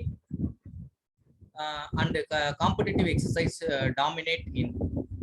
இப்ப வந்து ஸ்பெசிபிக் அண்ட் காம்படிட்டிவ் எக்ஸசைஸ் நான் போன ரிவிஷன் கிளாஸ்ல நடத்தினேன், ஆன்லைன்ல நடத்தும் போது நான் நடத்தினேன். Phase 1, phase 2, phase 3. பேஸ் 3க்கு அதாவது பேஸ் 1ல வந்து ப்ரிப்பரேட்டரி பீரியட், பேஸ் 1ல வந்து ப்ரிப்பரேட்டரி எக்ஸசைஸ் தான் கொடுப்போம், பேசிக் எக்ஸசைஸ் தான் கொடுப்போம். ஆனா பேஸ் 1, பேஸ் 2ல ப்ரிப்பரேட்டரி பேஸை 3ஆ பிரிக்கிறோம். 3வது பேஸ்க்கு வரும்போது அதுக்கடுத்து காம்படிஷன் பீரியடுக்குள்ள நுழைனால ஸ்பெசிபிக் எக்ஸசைஸ் வேணும்ன்றக்காண்டி அப்ப அங்க காம்படிஷன் பர்பஸ்ல கொடுப்போம். அப்ப அந்த இடத்துல என்ன சொன்னா, ஸ்பெசிபிக் அண்ட் காம்படிட்டிவ் எக்ஸசைஸ் வந்து எந்த பேஸ்ல கொடுக்க போறோம்? பேஸ் 3ல தான் கொடுப்போம். இது நடத்தினதான். Okay, next CPR stands for அப்படின்றது கார்டியோ பல்மனரி ரெசியேஷன்ஸ். அதாவது இது என்ன அப்படின்னு பார்த்தோன்னா, ஹார்ட் அட்டாக் வந்தவங்க எல்லாம் இருக்காங்க பார்த்தீங்களா, ஹார்ட் அட்டாக் வந்தவங்களுக்கு வந்து கொடுக்கக்கூடிய ட்ரீட்மெண்ட். இது வந்து என்ன அப்படின்னா லைஃபை சேவ் பண்ணக்கூடிய ஒரு மெத்தட் சிபிஆர் மெத்தட்ன்றது. இது அமெரிக்கன் அசோசியேஷன்ல இருந்து தான் இந்த சிபிஆர் மெத்தடை ஃபைண்ட் அவுட் பண்ணியிருக்காங்க. இது வந்து ஹார்ட் அட்டாக் வந்தவங்க, எமர்ஜென்சி சிச்சுவேஷன் இருக்கவங்க அவங்களுக்கு கொடுக்கக்கூடிய மெத்தடுக்கு பேர் வந்து சிபிஆர் மெத்தட். ஏன்னா சிபிஆர் மெத்தட் வேற பாயிண்ட் கேட்டாங்க, லைஃப் சேவ் பண்ணக்கூடிய மெத்தட் எதுன்னு கேட்டாங்கன்னா சிபிஆர். இது வந்து ஸ்டாண்ட்ஸ் ஃபார், அதோட அப்ரிவேஷன் கேட்டிருக்காங்க. இன்னொரு முறை கேட்கும்போது லைஃபை சேவ் பண்ணக்கூடியவங்க ஹார்ட் அட்டாக் கொடுக்கக்கூடிய அந்த லைஃப் சேவ் பண்ணக்கூடிய மெத்தட் எதுன்னு கேட்டாலும் சிபிஆர் கேட்டா கூட ஆன்சர் பண்ணுங்க. Okay, next 65 can be administered with ice bag, customized cold bag, ice massage and cold whirlpool bath. இது எல்லாமே நம்ம நடத்தணும். மசாஜ் நடத்தும் போது மசாஜோட சேர்த்து தெரபட்டிக்கல் மொடாலிட்டிஸை பத்தி நான் நடத்துறேன், உங்களுக்கு யூஜிக்கு சேர்த்து நடத்தணும். அப்ப அந்த இடத்துல இந்த இடத்துல எல்லாமே ஐஸ் சம்பந்தப்பட்டது வருது. அது எல்லாமே கிரையோ தெரப்பி தான். Cryo means ice, hydro means water, wax means மெழுகு. சரியா? அதனால அது குழப்பிடக்கூடாது. பாரஃபின், வேக்ஸ்னா பாரஃபின். அடுத்து days is termed as the base of temporary loss of temporary loss. எது preparatory, competition, transition period, எது temporary loss? So transition period தான் temporary loss. Next, the main aim of transition period is main aim. நான் அதை transition period நடத்தும் போது சொல்லிட்டேன். ஒன்னு வந்து temporary lossன்ற பாயிண்ட் கொடுத்தேன், இன்னொரு பாயிண்ட் என்ன சொன்னேன், relaxation and recovery period சொன்னேன். So last பாயிண்ட் என்ன கொடுத்துருக்கான், to give the recovery and relaxation of the sports person. Okay, ரெண்டு பாயிண்ட்மே கேட்கறான். நான் வச்சு இன்னொரு பாயிண்ட் இதுல இருந்து கேட்டிருக்கான், how many transition period in multi periodization or double periodization or single periodization. எல்லா இதுலயுமே ஒன் transition period தான் இருக்கும். only one transition period. இந்த क्वेश्चन பிஜிடிஆர்ல கேட்டிருக்கான். Next, the does describe the definition, scope and significance of the problem and methodology to be used to the study. எந்த ஸ்டடியில இதெல்லாம் நம்ம use பண்ணுவோம் அப்படின்னு क्वेश्चनல கேட்டிருக்கான். எந்த ஸ்டடியில நம்ம இதை யூஸ் பண்ணுவோம் அப்படின்னு பார்த்தோம்னா, ரிசர்ச் ப்ரொபோசல் பண்ண போது இந்த காம்பனன்ட் ஃபுல்லா. இப்போ ஆஃப்லைன் கிளாஸ் வரும்போது சொன்னோம்னா, ஏன்னா இந்த தனியா கூட மெத்தடாலஜின்னு ஒன்று கொடுக்குறான் பாருங்க, இதுதான் உங்களை புரிய வைக்கிறான். ஏன்னா இப்ப ரிசர்ச் ரிப்போர்ட்லயும் இது வந்தாலும் கூட ரிசர்ச் டிசைன், அதாவது ப்ரொபோசல்ன்றது பர்டிகுலர் எதை நம்மளுக்கு இண்டிகேட் பண்ண வருது அப்படின்னு பார்த்தோம்னா, டெஃபினிஷன், ஸ்கோப் அண்ட் சிக்னிஃபிகன்ஸ் தான் பேசணும். அப்ப மெத்தடாலஜி வரனால நம்மளுக்கு ரிசர்ச் ப்ரொபோசல் வந்து கரெக்டான ஆன்சர். ஏன்னா ரிசர்ச் ப்ரொபோசல்ன்றது ரிசர்ச் ரிப்போர்ட் நம்மளுக்கு சிலபஸ் கிடையாது. ஆனா ரிசர்ச் ப்ரொபோசல் ஒரு டாபிக் நம்மளுக்கு இருக்கு, 3rd யூனிட்ல கொடுத்துருக்கோம். அப்ப அப்படியாவது ஆன்சர் எடுக்கணும், ஒரு ஐக்கியூ வச்சாவது நம்ம பயன்படுத்தணும். சிலபஸ்க்குள்ள தான் கேட்கிறான் கொஸ்டினை, கொஞ்சம் அப்படியே மாடிஃபை பண்ணி கேட்கிறான். ஈஸி கொஸ்டின் இதெல்லாம். டைப் 1 எரர், டைப் 1 எரரோட இன்னொரு பேர் வந்து ஆல்பா எரர், டைப் 2 எரருக்கு வந்து இன்னொரு பேர் வந்து பீட்டா எரர். சரியா? அப்ப வந்து அதை தான் கேட்டிருக்கான். இது ஒன்றும் பெரிய மனப்பாடம் பண்ண தேவை. அடுத்து bibliography should be not conduct. இதுல கீழே கொடுக்கப்பட்டதுல எது கீழே கொடுக்கப்பட்டிருக்காங்க அப்படின்னா, நான் பிப்ளியோகிராஃபி நடத்தும் போதே சொன்னேன், பிப்ளியோகிராஃபி அப்படின்றது லிஸ்ட் ஆன் தி புக் ஆல்பபெடிக் ஆர்டர்ல எழுதுறோம். ஆதருடைய சர்நேம் வந்து பின்னாடி எழுதணும். அது ஏற்கனவே பிஜிடிஆர்பி கேட்ட கொஸ்டின். அதுக்கு பின்னாடி அந்த ஆதர் எழுதின புக்கு, அந்த இதை பத்திலாம் நம்ம இயர், பப்ளிகேஷன்ஸ் எல்லாமே எழுதியிருக்கோம். போன முறை நான் ஆஃப்லைன்ல நடத்தும் போது இந்த விஷயத்தை பத்தி நான் சொன்னேன். சிகாகோ மெத்தட், அதே மாதிரி வந்து ஒவ்வொரு மெத்தட் அதுல ஏதாவது குவாலிஃபிகேஷன் போட்டுருந்தாங்க, அந்த ஆதருடைய குவாலிஃபிகேஷன். இப்ப ஏதாவது ஒரு பேர் போட்டு அவருக்கு மேல எம்ஏ, எம்எட் அப்படின்னு கொடுத்துருந்தாங்கன்னா கொடுக்கல. அப்ப எப்பவுமே ஆதருடைய நேம் இருக்குமே தவிர எது இருக்காது, அந்த ஆதருடைய டெசிக்னேஷன் இருக்காது. அதனுடைய குவாலிஃபிகேஷன்ஸோ அவருடைய டெசிக்னேஷனோ, அவர் என்ன வேலை பார்க்குறாரு, பிசிக்கல் டைரக்டரா, இல்லை வந்து பிசிக்கல் எஜுகேஷன் டீச்சரா இருக்காரா, இல்லை பிசிக்கல் ட்ரைனரா இருக்காரா, இல்லை கோச்சா இருக்காருன்னா அந்த அவருடைய டெசிக்னேஷன் போட தேவை. டெசிக்னேஷன் போட தேவையில்லை, குவாலிஃபிகேஷன் போட தேவை. Next, type 2 error. Type 2 error அப்படின்னு வந்தோடனே ஃபர்ஸ்ட் அக்செப்டட்ன்ற வார்த்தை இருக்கணும், ஃபால்ஸ்ன்றது இருக்கணும், ஃபேக்ட்ன்ற வார்த்தை இருக்குது. மூணையும் செக் அவுட் பண்ணி பாருங்க. அக்செப்ட் இருக்குது, ஃபால்ஸ் இருக்குது, ஃபேக்ட் அப்படின்ற வார்த்தை இங்க கொடுக்கல, ஒன்றும் பிரச்சனை கிடையாது. இந்த மூணுல ஏதோ ஒண்ணு மிஸ் ஆனா பிரச்சனை இல்லை. ஆனா ஃபால்ஸ் மிஸ் ஆகக்கூடாது, அக்செப்ட் மிஸ் ஆகக்கூடாது, ஃபேக்ட் மிஸ் ஆகலாம். இந்த 3 வேர்டு பார்க்கணும். இதே டைப் 1 எரரா இருந்தா என்ன பண்ணணும், ரிஜெக்ட் பார்க்கணும், ட்ரூ பார்க்கணும், ஃபேக்ட் பார்க்கணும். So அடுத்து, the task of establishing the visions of ultimate end should be decided dedicated அப்படின்னா அந்த டெடிகேட்டடா பண்றது. The task of establishing the vision. இப்போ இந்த இடத்துல இந்த விஷன் அப்படின்றது எதை சொல்ல வருது அப்படின்னு பார்த்தோம்னா, நம்மளுடைய பார்வையை பத்தி பேசணும். பொதுவா என்ன அப்படின்னு பார்த்தோம்னா, இந்த பிலாசபிக்கல் ரிசர்ச் எல்லாமே என்ன அப்படின்னா, நம்ம 5 சென்ஸ் ஆர்கன்ஸை யூஸ் பண்ணுவோம். குறிப்பா வந்து critical thinking, logical thinking, reality, fact இதெல்லாம் பேசுவோம். இந்த இடத்துல என்ன சொல்றாங்க, the task of establishing the visions. நம்மளுடைய டாஸ்க் என்னன்னா, எதை எஸ்டாப்ளிஷ் பண்ண போறோம், the vision of ultimate end. இந்த நம்மளுடைய அந்த அல்டிமேட் எண்ட், அதனுடைய முடிவினுடைய அந்த எண்டை ஃபைண்ட் அவுட் பண்ணக்கூடிய நம்மளுடைய விஷயம், நம்மளுடைய பார்வை. எண்ட் ஷுட் பி டெடிகேட்டட் அப்படின்னா நம்மளுடைய அந்த டெடிகேட்டடா பண்ணாம கிளாசிக்கல் ரிசர்ச்ல, ஏன்னா சப்ஜெக்டிவ் ரிசர்ச் ஒரு டெடிகேட்டடா நம்ம ஒரு விஷயத்தை பண்ணாம, இப்ப டெடிகேட்டடா ஒரு கிளாஸ் எடுக்காம ஏதோ பாடம் எடுக்கிறோம் அப்படின்னு நினைச்சோம்னா சப்ஜெக்ட் மட்டும் சொல்லிட்டு போகும், அந்த எக்ஸ்பிரஷன்லாம் மாறாது. அப்ப டெடிகேட்டட் அப்படின்னா என்ன அர்த்தம்? அந்த இடத்துல டெடிகேட்னா சப்ஜெக்டிவா பண்ணாதான் டெடிகேட்டட் பண்ணணும். ரிசர்ச்ல வந்து டெடிகேட்டட் பேஜ் இருக்கு. டெடிகேட்டட் பேஜ்னா என்ன அர்த்தம்? உங்களை யாருக்கு டெடிகேட் பண்றீங்களோ, இந்த இதை யாருக்கு நீங்க லவ் பண்றீங்களோ, யாருக்கு வந்து இதை கொடுக்கணும்னு நினைக்கிறீங்களோ அவங்களுக்கு நீங்க டெடிகேட் பண்றீங்க. சோ பிலாசபிக்கல் ரிசர்ச் வார்த்தை பாருங்க, ஒன்னும் குழப்பவே இல்லை. இங்க பாருங்க, இப்ப நீங்க ஒண்ணு, எனக்கு பிலாசபிக்கல் ரிசர்ச் ஆன்சர் தெரியாது சார், இதை வச்சு நான் என்ன கண்டுபிடிக்க முடியாது சார், நான் எப்படி சார் ஆன்சர் எடுக்கிறது? இப்ப கொஸ்டினை விட்டு நான் ஆன்சருக்குள்ள போயிடும், என்னால எந்த கீவேர்டும் கண்டுபிடிக்க முடியாது.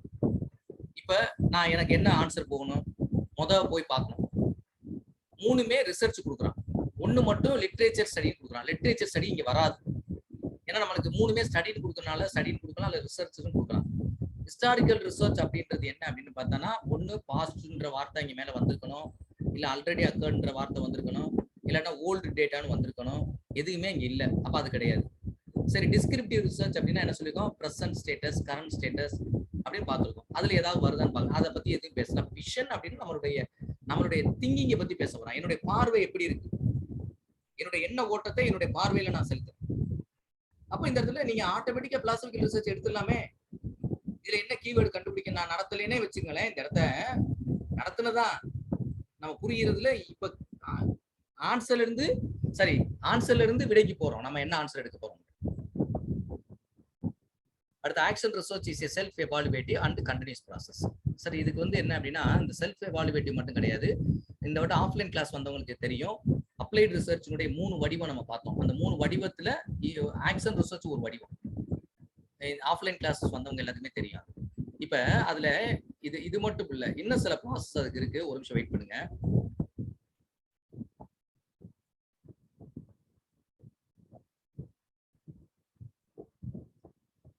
வேற டிஸ்பிளே ஆகுது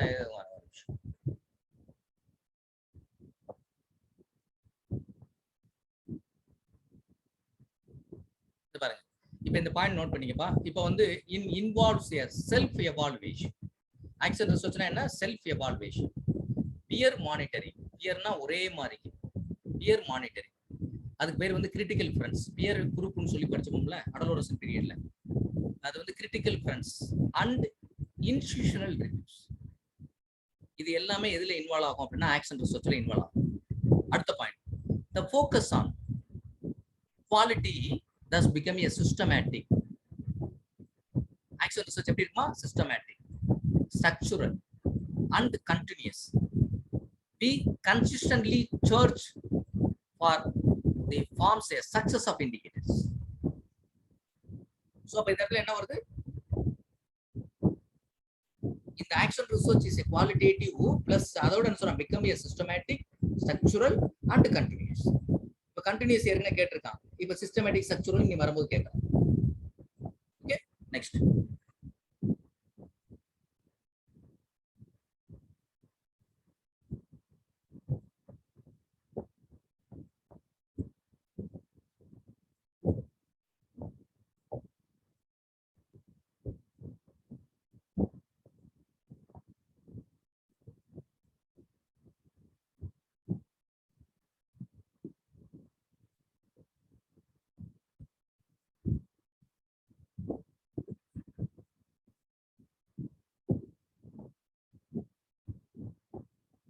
Okay, 74th question. Task seek the answer to fundamental questions or to validate the theoretical hypothesis. ஒன்னு ஃபண்டமெண்டல்னு வந்துருச்சு, ரெண்டாவது தியரிட்டிக்கல் வேலிட் வந்தனால இது நீங்க கன்ஃபியூஸ் ஆக மாட்டியா, பேசிக் ரிசர்ச் தான். அடுத்து does is focused on immediate application and not on the development of the theory. இப்போ இந்த இடத்துல immediate application or specific application அப்படின்ற வார்த்தை வந்துருச்சு அப்படின்னாவே நம்ம என்ன இருக்குன்னு சொல்லியிருக்கோம். இமீடியட், நல்லா நோட் பண்ணி மறுபடியும் சொல்றேன். Immediate application, specific application, immediate classroom problem. இந்த 3 வார்த்தை வந்துச்சுன்னா அது ஆக்ஷன் ரிசர்ச் தான். இந்த இடத்துல ஏன் அடுத்து ஃபர்தரா not for development of the theory அப்படின்னு உங்களுக்கு கொடுக்குறான் அப்படின்னா, உங்களை அப்ளைட் ரிசர்ச் எடுக்க வைக்கிறதுக்கு முயற்சி பண்ணும். ஏன்னா தியரின்னு கொடுக்கல, நீங்க இமீடியட்னா அங்க ப்ராக்டிக்கல் வார்த்தை வரல. இமீடியட் ப்ராக்டிக்கல் ப்ராப்ளம் வந்துருச்சு, இல்ல டெஸ்டிங் தி தியரின்னு வந்துச்சுன்னா நம்ம எடுக்கலாம் அப்ளைட் ரிசர்ச். அவன் குழப்பறதுக்காக தான் உங்களுக்கு ஃபாலோ பை தியரி கொடுக்குறான். இப்போ எல்லாருமே இதுல எது எடுப்பாங்க அப்படின்னு பார்த்தா அப்ளைட் ரிசர்ச் தான் எடுப்பாங்க. தப்பு. ஆன்சர் என்னது correct. Action research is correct answer. சரியா? The objectives of is solely to gain the new knowledge generally without consideration in the practical utility. Basic research are there. Basic research and immediate practical value தேவையில்லை. Only knowledge விரிவுபடுத்துறது தான், theories உருவாக்குறது. So it is called as basic research, no doubt. Next, the primary concern of DAS research is establishing the relationship and testing the theories. இப்போ இங்க testing தி theories கொடுத்துட்டா அதுக்கும் வந்துருச்சு. In the field of solving the specific problem in a practical way. இப்போ பாருங்க, இங்க specific problem கொடுத்து அந்த ஸ்பெசிபிக் ப்ராப்ளத்தை ப்ராக்டிகல் வேன்னு கேட்டுட்டான். அப்போ ஆட்டோமேட்டிக்கா நம்மளுக்கு 3 கீவேர்டு கொடுத்துருக்கான். டெஸ்டிங் தி தியரி கொடுத்துட்டான், ப்ராப்ளத்தை வந்து ப்ராக்டிகல் வேல கண்டுபிடிக்கிறதுன்னு கொடுத்துட்டான். அப்போ ஆட்டோமேட்டிக்கா அப்ளைடு கண்ணை மூடிட்டு டிக் பண்ணிட வேண்டியதான். Then physiological changes that recovers the effect of this sympathetic nervous system is known as. நல்லா கவனிங்க, சிம்பத்தட்டிக் நர்வஸ் சிஸ்டம் அப்படின்ற ஆக்டிவேஷன் இது வேற மாதிரிக்கும் கொஸ்டின் கேட்கலாம். இந்த தடவை நம்ம எதிர்பார்க்கலாம். ஏன்னா இந்த கொஸ்டின் எதுலையும் வரும் அப்படின்னு பார்த்தோன்னா, யோகால பிரீத்திங் எக்ஸசைஸ் வந்து யோகா எப்படி டெவலப் பண்ணுது, அப்புறம் இன்னும் 2 இடத்துல நம்மளுக்கு யோகா வந்திருக்கு. அப்ப இந்த இடத்துல யோகால வரக்கூடிய கொஸ்டின் தான் இது ஆக்சுவலா. அதாவது ஃபர்ஸ்ட் நல்லா தெரிஞ்சுங்க, நம்ம உடம்புல இருக்கக்கூடிய இடத்துல sympathetic nervous system, parasympathetic nervous system அப்படின்றது அட்டானமிக் நர்வஸ் சிஸ்டம் நம்ம 2 பிரிக்கணும். இந்த சிம்பத்தட்டிக் நர்வஸ் சிஸ்டம் அப்படின்னா அது வேலை என்ன அப்படின்னா, நம்ம உடம்புல இருக்கக்கூடிய எல்லா பிசியலாஜிக்கல் ஆக்டிவிட்டியும் அதிகப்படுத்தி கொடுக்கும். இப்ப பிசியலாஜிக்கல் ஆக்டிவிட்டினா நம்ம உடம்பு உடற் செயல்பாடுகள் என்னென்ன, ஹார்ட் ரேட், பிளட் பிரஷர், இது எல்லாமே சிம்பத்தட்டிக் நர்வஸ். இப்ப நீங்க ஒரு ஸ்போர்ட்ஸ் ஆக்டிவிட்டி பண்றீங்க அப்படின்னா உங்க உடம்புல என்ன நடக்கும் தெரியுமா? சிம்பத்தட்டிக் நர்வஸ் சிஸ்டம் ஆக்டிவேஷன்ல இருக்கும். ஏன்னா ஹார்ட் ரேட் கூடி இருக்கும், பிளட் பிரஷர் கூடும், இதெல்லாம் வந்து சிம்பத்தட்டிக் நர்வஸ் சிஸ்டம். நல்லா கவனிச்சுக்கணும். அதுக்கு தமிழ்ல சொல்லும் போது பரிவு நரம்பு மண்டலம், பக்கப்பரிவு நரம்பு மண்டலம். பரிவு நரம்பு மண்டலம்ன்றது உடம்பினுடைய எல்லா செயல்பாடுகளையும் அதிகப்படுத்தி கொடுக்கும். ஆனா அதுக்கு எதிர்வினை யார் செய்யும் அப்படின்னா பக்கப்பரிவு நரம்பு, parasympathetic nervous system to regain and normal position. எதெல்லாம் கூடி வச்சிருக்கோ, ஹார்ட் ரேட் 72 பீட்ஸ் மேல கூடிச்சா மறுபடியும் ரீகெயின் பண்ணி ஒரிஜினல் பொசிஷன் கொண்டு வந்து. ஸோ இப்போ ரீகெயின் பண்ற வேலையை அது பண்ணும். இது எதனால பண்ண முடியும் அப்படின்னா மெடிடேஷனால பண்ணலாம், பிரீத்திங் எக்ஸசைஸ் பண்ணலாம், பட் வந்து இது பிளஸ் வந்து பிரணயாம பயிற்சி பண்றதுல பண்ணலாம், நிறைய பண்ணலாம். ஆனா இந்த இடத்துல அவன் என்ன கேட்க வர்றான் அப்படின்னா ரிலாக்ஸேஷன் ரெஸ்பான்ஸ் அப்படின்னு. ரிலாக்ஸேஷன் ரெஸ்பான்ஸ் அப்படின்றது வேற ஒண்ணும் இல்லை. நான் கொடுக்குற பத்தில உங்களுக்கு தடங்குறதுக்கு முன்னாடி கண்ணை மூடுங்க, உங்களுடைய பிரீத்திங் அப்சர்வ் பண்ணுங்கன்னு சொல்றாங்களா. ஸோ 10 to 12 minutes கண்ணை மூடி க்ளோஸ் பண்ணி உங்களுடைய பிரீத்தவையோ இல்லை ஏதோ ஒரு மந்த்ராஸையோ ப்ரொனன்சியேஷன் பண்றீங்க அப்படின்னா that is called as relaxation response. அந்த ரிலாக்ஸேஷன் ரெஸ்பான்ஸ் நீங்க கொடுக்கும்போது ஆட்டோமேட்டிக்கா பாராசிம்பத்தட்டிக் ஆக்டிவேஷனை ரீகெயின் பண்ணிடும். அப்போ நார்மல் பொசிஷனுக்கு எல்லாம் வந்துடும். So answer D is A correct answer. So இந்த இடத்துல மெடிடேஷன் நமக்கு வரும் எப்போன்னா இந்த ரிலாக்ஸேஷன் ரெஸ்பான்ஸ் கொடுக்காம இருந்தா மெடிடேஷன் எடுத்துக்கணும். சரியா? Right. Okay. Next 79th question is DAS is a mental device used in the transcendental meditation. Transcendental meditation அப்படின்றது வந்து ஒரு self realisation method. It is one of the meditation technique. Transcendental meditation அப்படின்னாவே முக்கியமா வந்து யோகாச்சாரியார் அவர் பேர் வந்து என்ன அப்படின்னா டிரான்சென்டென்டல் மெடிடேஷன் அப்படின்னு நீங்க போட்டு பாருங்க நெட்ல. குறிப்பா ஒருத்தருடைய பேர் வந்து வரும். அவருடைய பேர் வந்து என்ன அப்படின்னா டிரான்சென்டென்டல் மெடிடேஷனுக்கு குறிப்பா வந்து அவருடைய நேம் திரும்ப திரும்ப ஃப்ரீக்வெண்டா வரும். எனக்கு மெமரியில இப்ப இல்லை, பட் ஆனா நான் பின்னாடி அந்த டிரான்சென்டென்டல் மெடிடேஷன் யாரு வந்து அதனுடைய மெயினா சொல்றோம். டிரான்சென்டென்டல் மெடிடேஷன்ல வேற ஒன்றும் இல்லை, செல்ஃப் ரியலைசேஷன் தான். யோகா அப்படின்றது செல்ஃப் ரியலைசேஷன், தன்னை உணர்தல், தன்னை அறிதல். யோகா சூத்திரத்துல வந்து இயமம், நியமம், ஆசனம், பிரணயாமம், பிரத்திகாரா, தாரணை, தியானம், சமாதி. சமாதி அப்படின்ற ஸ்டேஜுக்கு பேர் என்ன அப்படின்னு பார்த்தோன்னா செல்ஃப் ரியலைசேஷன். சமம் பிளஸ் ஆதி. ஆதி என்று சொல்லக்கூடிய அந்த நிலை, இயற்கையான அந்த நிலைக்கு வந்து நம்ம சமம். ஆதி, ஆதினா மூலம், நம்மளுடைய மூலத்துக்கு சமமான ஒரு நிலைக்கு மாறக்கூடிய ஸ்டேஜுக்கு பேர் வந்து செல்ஃப் ரியலைசேஷன், தன்னை அறிதல், தன்னை உணர்தல். நான் இந்த இடத்துல இதுக்காக மட்டும் சொல்லல, யோகால இந்த கொஸ்டின் கேட்பான். ஸோ இப்போ செல்ஃப் ரியலைசேஷன் அப்படின்றது டிரான்சென்டென்டல் மெடிடேஷன்ல அவங்க என்னன்னா வந்து மந்த்ராஸ் யூஸ் பண்ணுவாங்க. டிரான்சென்டென்டல் மெடிடேஷன்ல ஃபோக்கஸிங் ஆன் அட்டென்ஷனை யூஸ் பண்றதுக்காக இப்போ எக்ஸாம்பிள் ஃபார் காயத்ரி மந்த்ரா, இல்லைன்னா வந்து என்ன அவங்க நிறைய மந்த்ராஸ் யூஸ் பண்றாங்க. இப்போ எக்ஸாம்பிள் ஃபார் ஓம் நம சிவாய, ஓம் நம சிவாய. அதே மாதிரி பிரணவ மந்திரா ஓம். அதே மாதிரி ஆ ஊயும் sanding ah.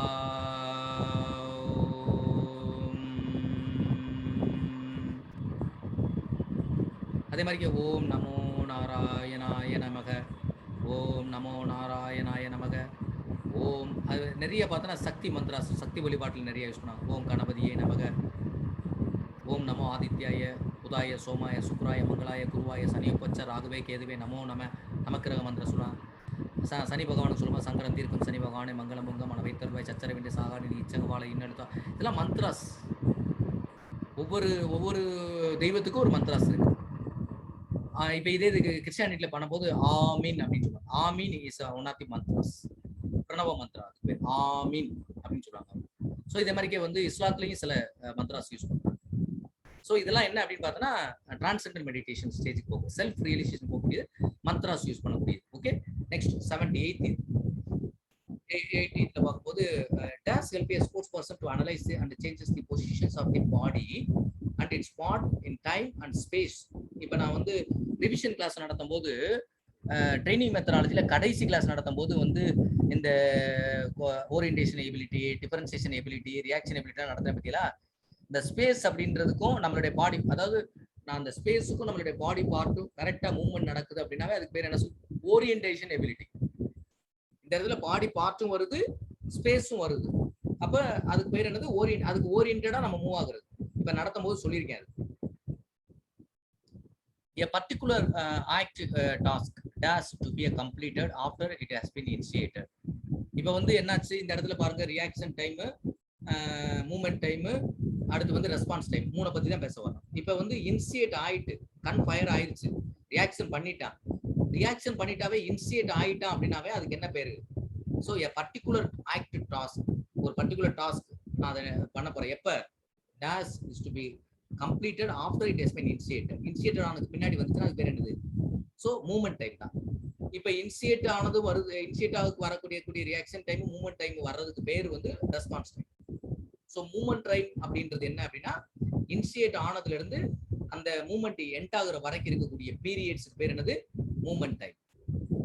Then next, the ability to continue muscular excitation of a submaximal magnitude is known as. Submaximal வந்துட்டாவே இது endurance தான். ஏன்னா சப்மேக்சிமல்னா லோடு கம்மி ஆயிருச்சு, இங்க மேக்ஸிமலுக்கு போகல.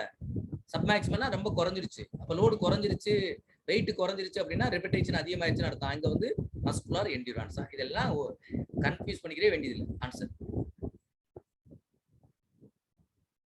The symptoms of DAS are the severe diarrhea in the vomiting and dehydration. diarrhea இருக்குனாவே அது வந்து cholera தான், காலராவினுடைய சிம்டம்ஸ் தான். அடுத்து வந்து the other name of the chicken pox is வரியல்லா அப்படின்றது, அது வந்து அந்த பாக்டீரியாவுடைய நேம். அதனால வந்து வரிசெல்லா அப்படின்றது அந்த ஆன்சரே அப்படி நீங்க போட்டு, சரியா. இது அதனுடைய அந்த கரெக்டா அந்த பாக்டீரியாவுடைய நேம் தான்.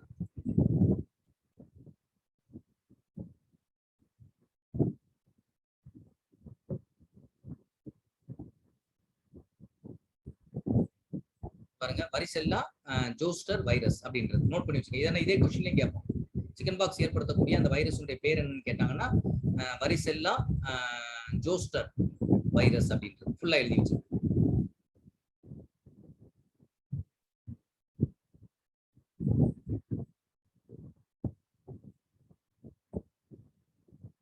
அடுத்து பார்த்தோன்னா ஹெச்ஐவி வந்து நம்மளுக்கு தனி சிலபஸ்ல என்னன்னா, ஹெச்ஐவில கண்டிப்பா ஒரு கொஸ்டின் வரும்பா. கம்யூனிகபிள் டிசீஸ்லயும் நம்மளுக்கு கொஸ்டின், கம்யூனிகபிள் டிசீஸ்ல எல்லாமே படிச்சுக்கணும். பிளஸ் வந்து நம்மளுக்கு வந்து இந்த ஏரியால இருந்து கண்டிப்பா நம்மளுக்கு கொஸ்டின் இருக்கும். இதுல ஹெச்ஐவில இருந்து கொஸ்டின் இருக்கு. ஹெச்ஐவி ஒரு தடவை கேட்டிருக்கான், ஹியூமன் இம்யூனோ டெஃபிஷியன்சி சிண்ட்ரோம் அப்படின்னு கேட்டிருக்கான். இப்போ இந்த இடத்துல என்ன அப்படின்னா, ஹெச்ஐவி முதல்ல என்ன பண்ணோம் அப்படின்னா, இது வந்து ஒரு பர்டிகுலர் டிசீஸ் நம்ம சொல்ல முடியாது. நம்ம உடம்புக்கு வந்து ஒரு புது வைரஸோ இல்ல பாக்டீரியாவோ இல்ல ஃபங்கஸோ உள்ள வரும்போது என்ன செய்யும் அப்படின்னா, அது பேர் antigen, foreign materials, foreign particles. அந்த மைக்ரோ ஆர்கானிசம் உள்ள உடம்புல வருது வச்சுக்கோங்க, வரும்போது நம்ம உடம்புல வந்து ஆன்டிபாடிஸ், அந்த ஆன்டிபாடிஸ் லிம்பாட்டிக் சிஸ்டம் வந்து ப்ரொடியூஸ் பண்ணும். பிளட்ல இருக்கக்கூடிய ஒயிட் பிளட் செல்ஸ் வந்து ப்ரொடியூஸ் பண்ணிட்டு அதை எதிர்த்து போராடும் போது வெளியில இருந்து வந்த கிருமியினுடைய எஃபெக்ட் அதிகமா இருக்குது, நம்ம உடம்புல இருக்கக்கூடிய இம்யூன் சிஸ்டத்தினுடைய எஃபெக்ட் கம்மியா, ரெண்டு பேரும் சண்டை போடுவாங்க. எப்படி வந்து போர்ல வந்து அரசர் 2 அரசர் சண்டை போடுறாங்களோ எந்த அரசர் ஜெயிப்பார்? வலிமை உள்ள அரசர் தான் ஜெயிப்பார். வெளியில இருந்து வந்த கிருமி வலிமையா இருந்துச்சு அப்படின்னா உள்ள எல்லாத்தையும் அழிச்சு லிம்பாட்டிக் சிஸ்டத்தை கொலாப்ஸ் பண்ணிட்டு உள்ள இது பண்ணும். இந்த ஹெச்ஐவி மட்டும் என்ன பண்ணும் அப்படின்னா உள்ள போய் உட்கார்ந்துட்டு ஒரு ஃபாரின் மெட்டீரியல் உள்ள வரும்போது இந்த ஃபாரின் மெட்டீரியல் உள்ள வருது. ஏன்னா ஹெச்ஐவில எப்படி கொஸ்டின் கேட்கறதுனால நான் இதை விரிவா சொல்றேன். ஒரு ஃபாரின் மெட்டீரியல் உள்ள வருதுன்னா இந்த லிம்பாட்டிக் சிஸ்டத்துல இருந்து ஒரு சிக்னல் கிடைக்கும் உள்ள, அப்பா ஒரு எதிராளி உள்ள வந்துட்டு நீ ரெடி ஆயிக்க அப்படின்னு சொல்லும். இது என்ன பண்ணும் அப்படின்னா அந்த லிம்பாட்டிக் சிஸ்டத்துல போய் உட்கார்ந்துட்டு முதல்ல அதை ஃபுல்லா கம்ப்ளீட்டா கொலாப்ஸ் பண்ணிடும். நீ சிக்னல் கொடுத்தா தானே அது ரெடி ஆகும். அப்ப அங்க சிஸ்டம் ரெடி ஆகாது, இம்யூனி சிஸ்டம். இங்க கொலாப்ஸ் பண்ணி எல்லாம் அதுக்கான டைம் எடுத்துக்கணும். 10 வருஷம் 15 வருஷம் ஹெச்ஐவி உள்ள வந்த பிறகு எல்லாம் கொலாப்ஸ் பண்ணி முடிச்சுட்டு உள்ள என்ட்ரு ஆகும். அப்ப எல்லா டிசீஸ் மல்டி டிசீஸ் எல்லாமே உள்ள போகும். அவனுக்கு இம்யூனி சிஸ்டமே இப்ப வேலை செய்யாது. ஏன்னா சிக்னல் கிடைக்காம அவங்க வந்து ஆன்டிபாடிஸை ப்ரொடியூஸ் பண்ண முடியாது. ஸோ இது வந்து ஹெச்ஐவி அப்படின்றது ஒரு மல்டி டிசீஸ் மாதிரி தான். அவனுக்கு எல்லா நோயுமே வரும். அப்ப அதுல என்ன அப்படின்னு பார்த்தோன்னா அதுல டீல வந்து லிம்போசைட்ஸ் அப்படின்னு சொல்லுவோம். லிம்போசைட்ஸ் அப்படின்ற டி செல் பர்டிகுலரா, அதுக்கு பேர் இன்னொரு பேர் வந்து CD4 செல் ஹெல்பர் செல்னு சொல்லுவாங்க. இந்த ஹெல்பர் செல்ல போய் கொலாப்ஸ் பண்ணும். அதுல வந்து கீழே கொடுத்துருக்கு பாருங்க, நோட் பண்ணி வச்சுக்கப்பா. ஏன்னா இதை பேஸ் பண்ணி கொஸ்டின் கேட்டனால அடுத்து பேஸ் பண்ணி கொஸ்டின் கேட்டனா ஆன்சர் பண்றதுக்கு தயாரா இருக்கு. என்ன சொல்றாங்க? HIV attack a specific type of immune system cells in the body. It is known as the CD4 helper cell or T cell.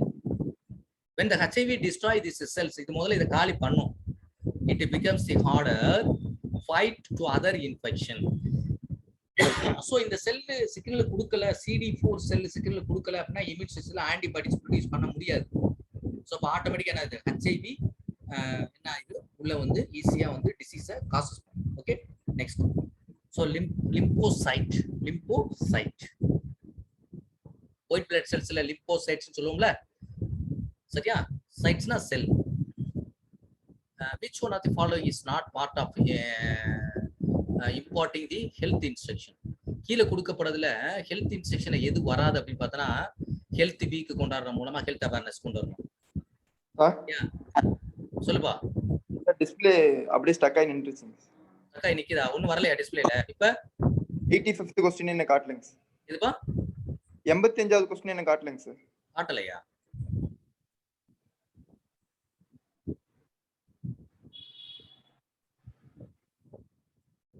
Okay, காட்டுதாப்பா இப்ப? Sir okay sir. 85 क्वेश्चन இந்த HIV இது காட்டுதா பாரு. இதுல பாரு CD4 செல். காட்டுதுங்க சார். ஓகேங்க sir.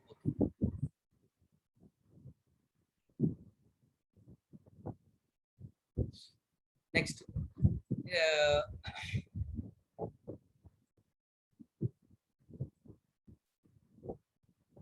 அடுத்து பாருங்க, which one of the following is not a part of imparting the health instruction? Health instruction பார்க்கும்போது ஹெல்த் வீக் இப்போ வந்து ஹெல்த் எஜுகேஷன் ப்ரோக்ராம்ல வரக்கூடிய கொஸ்டின், ஹெல்த் எஜுகேஷன் ப்ரோக்ராம்ல வரக்கூடிய கொஸ்டினை பொறுத்தவரை 3 தான் நம்ம ஹெல்த் இன்ஸ்ட்ரக்ஷன் ஹெல்த் சர்வீசஸ் தான் பண்ண போறோம். ஹெல்த் சூப்பர்விஷன் பண்ண போறோம். 3 தான் கொஸ்டின். ஈஸியான சப்ஜெக்ட். இப்போ ஹெல்த் இன்ஸ்ட்ரக்ஷன் பண்ண போறோம், என்ன ஹெல்த் சர்வீஸ்ல பண்ண போறோம் டெப்தா நான் பாடம் நடத்திப்போம். இப்போ ஒரு ஹெல்த் வீக் கொண்டாடுறோம், அதாவது நல வாரம். இப்ப எக்ஸாம்பிள் இந்த வாரம் வந்து போதை ஒழிப்பு வாரம், போதை ஒழிப்பு மாதம் கொண்டாடி இருக்காங்க தெரியுமா? அது மாதிரி இந்த இது வந்து ஒரு நல வீக் அப்படின்னு கொண்டாடலாம். அது வந்து நம்மளுக்கு ஹெல்த் இன்ஸ்ட்ரக்ஷன்ல வரும்.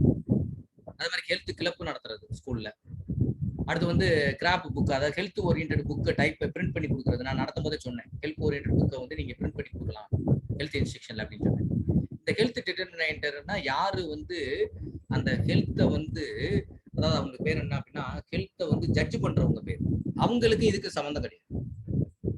அதனால வந்து டிட்டர்மைன் பண்றவங்க, டிட்டர்மைன்னா தீர்மானிக்கக்கூடியவங்க, நலத்தை தீர்மானிக்கக்கூடியவங்க இன்ஸ்ட்ரக்ஷன் கிடையாது. சரியா? இன்ஸ்ட்ரக்ஷன்ல நலத்தை தீர்மானிக்கிறவங்களுடைய ரோல் கிடையாது. ஸோ அதனால அந்த கொஸ்டின் வராது. 87 days is otherwise known as the thesis அப்படின்றது, திசிஸ் அப்படின்னு சொல்லுவாங்க. இந்த திசிஸ் அப்படின்றது வேற ஒன்றும் இல்லை, இது வந்து டியூபர்குலோசிஸ் பத்தி தான் இண்டிகேட் பண்ணும். அதாவது வந்து disease characters by the wasting away or atrophy of the body part. ஏதாவது ஒரு பாடி பார்ட் வந்து உடம்புல இருந்து வெளியில போகக்கூடிய ஒரு விஷயத்தை பண்ணும். ஸோ அது எது வந்து டியூபர்குலோசிஸ் ஆஃப் தி லங்ஸுடைய இதை தான் அது இண்டிகேட் பண்ணுது. ஸோ அந்த வார்த்தையே நோட் பண்ணி வச்சுக்கணும். இதெல்லாம் கம்யூனிகபிள் டிசீஸ்ல வருது.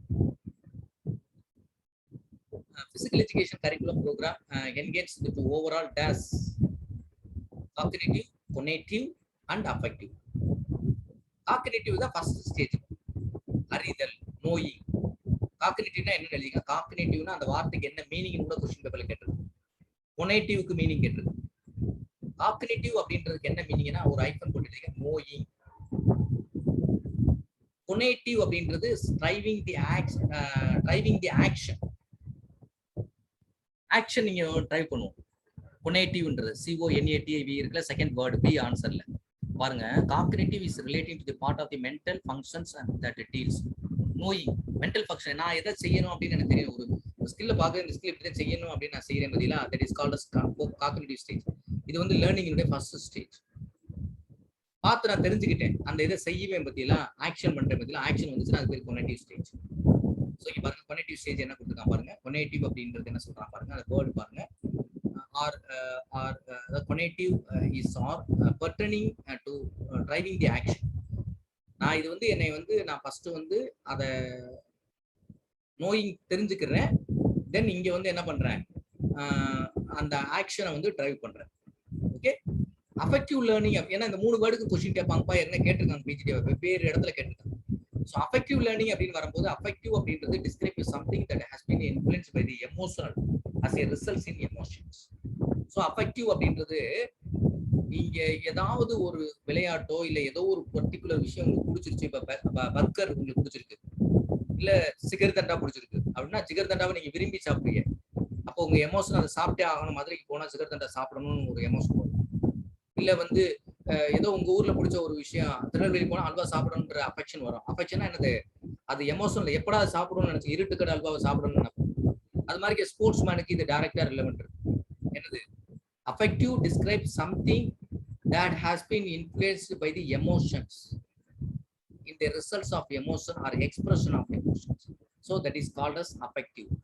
இப்ப கொனேட்டிவ் கேட்டாலும் சரி, காக்னிட்டிவ் கேட்டாலும் சரி, அஃபெக்டிவ் கேட்டாலும் சரி, ஆன்சர் பண்ணணும். இதே கொஸ்டின், சேம் கொஸ்டின் எஜுகேஷன் சைக்காலஜிலையும் கேட்பாங்க, லேர்னிங்ல.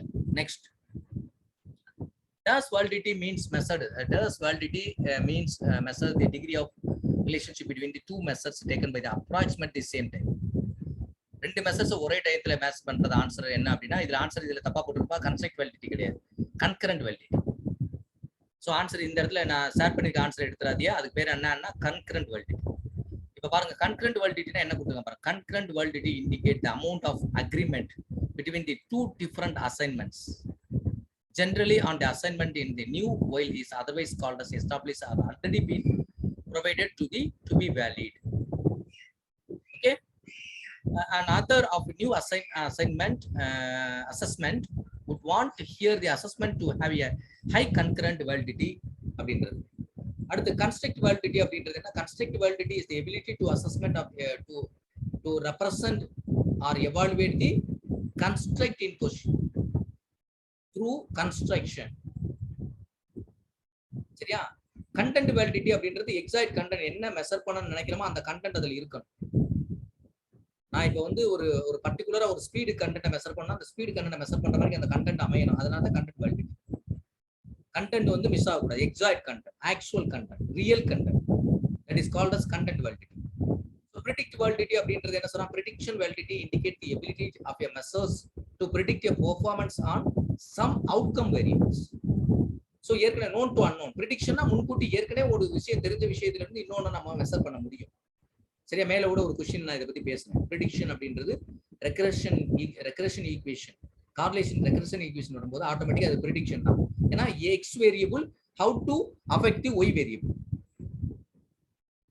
Next, this may be defined as the process of appraising the effectiveness of the attainment of the goal. Effectiveness of the attainment of the goal ன்னு நீங்க என்ன answer எடுப்பீங்க தெரியுமா?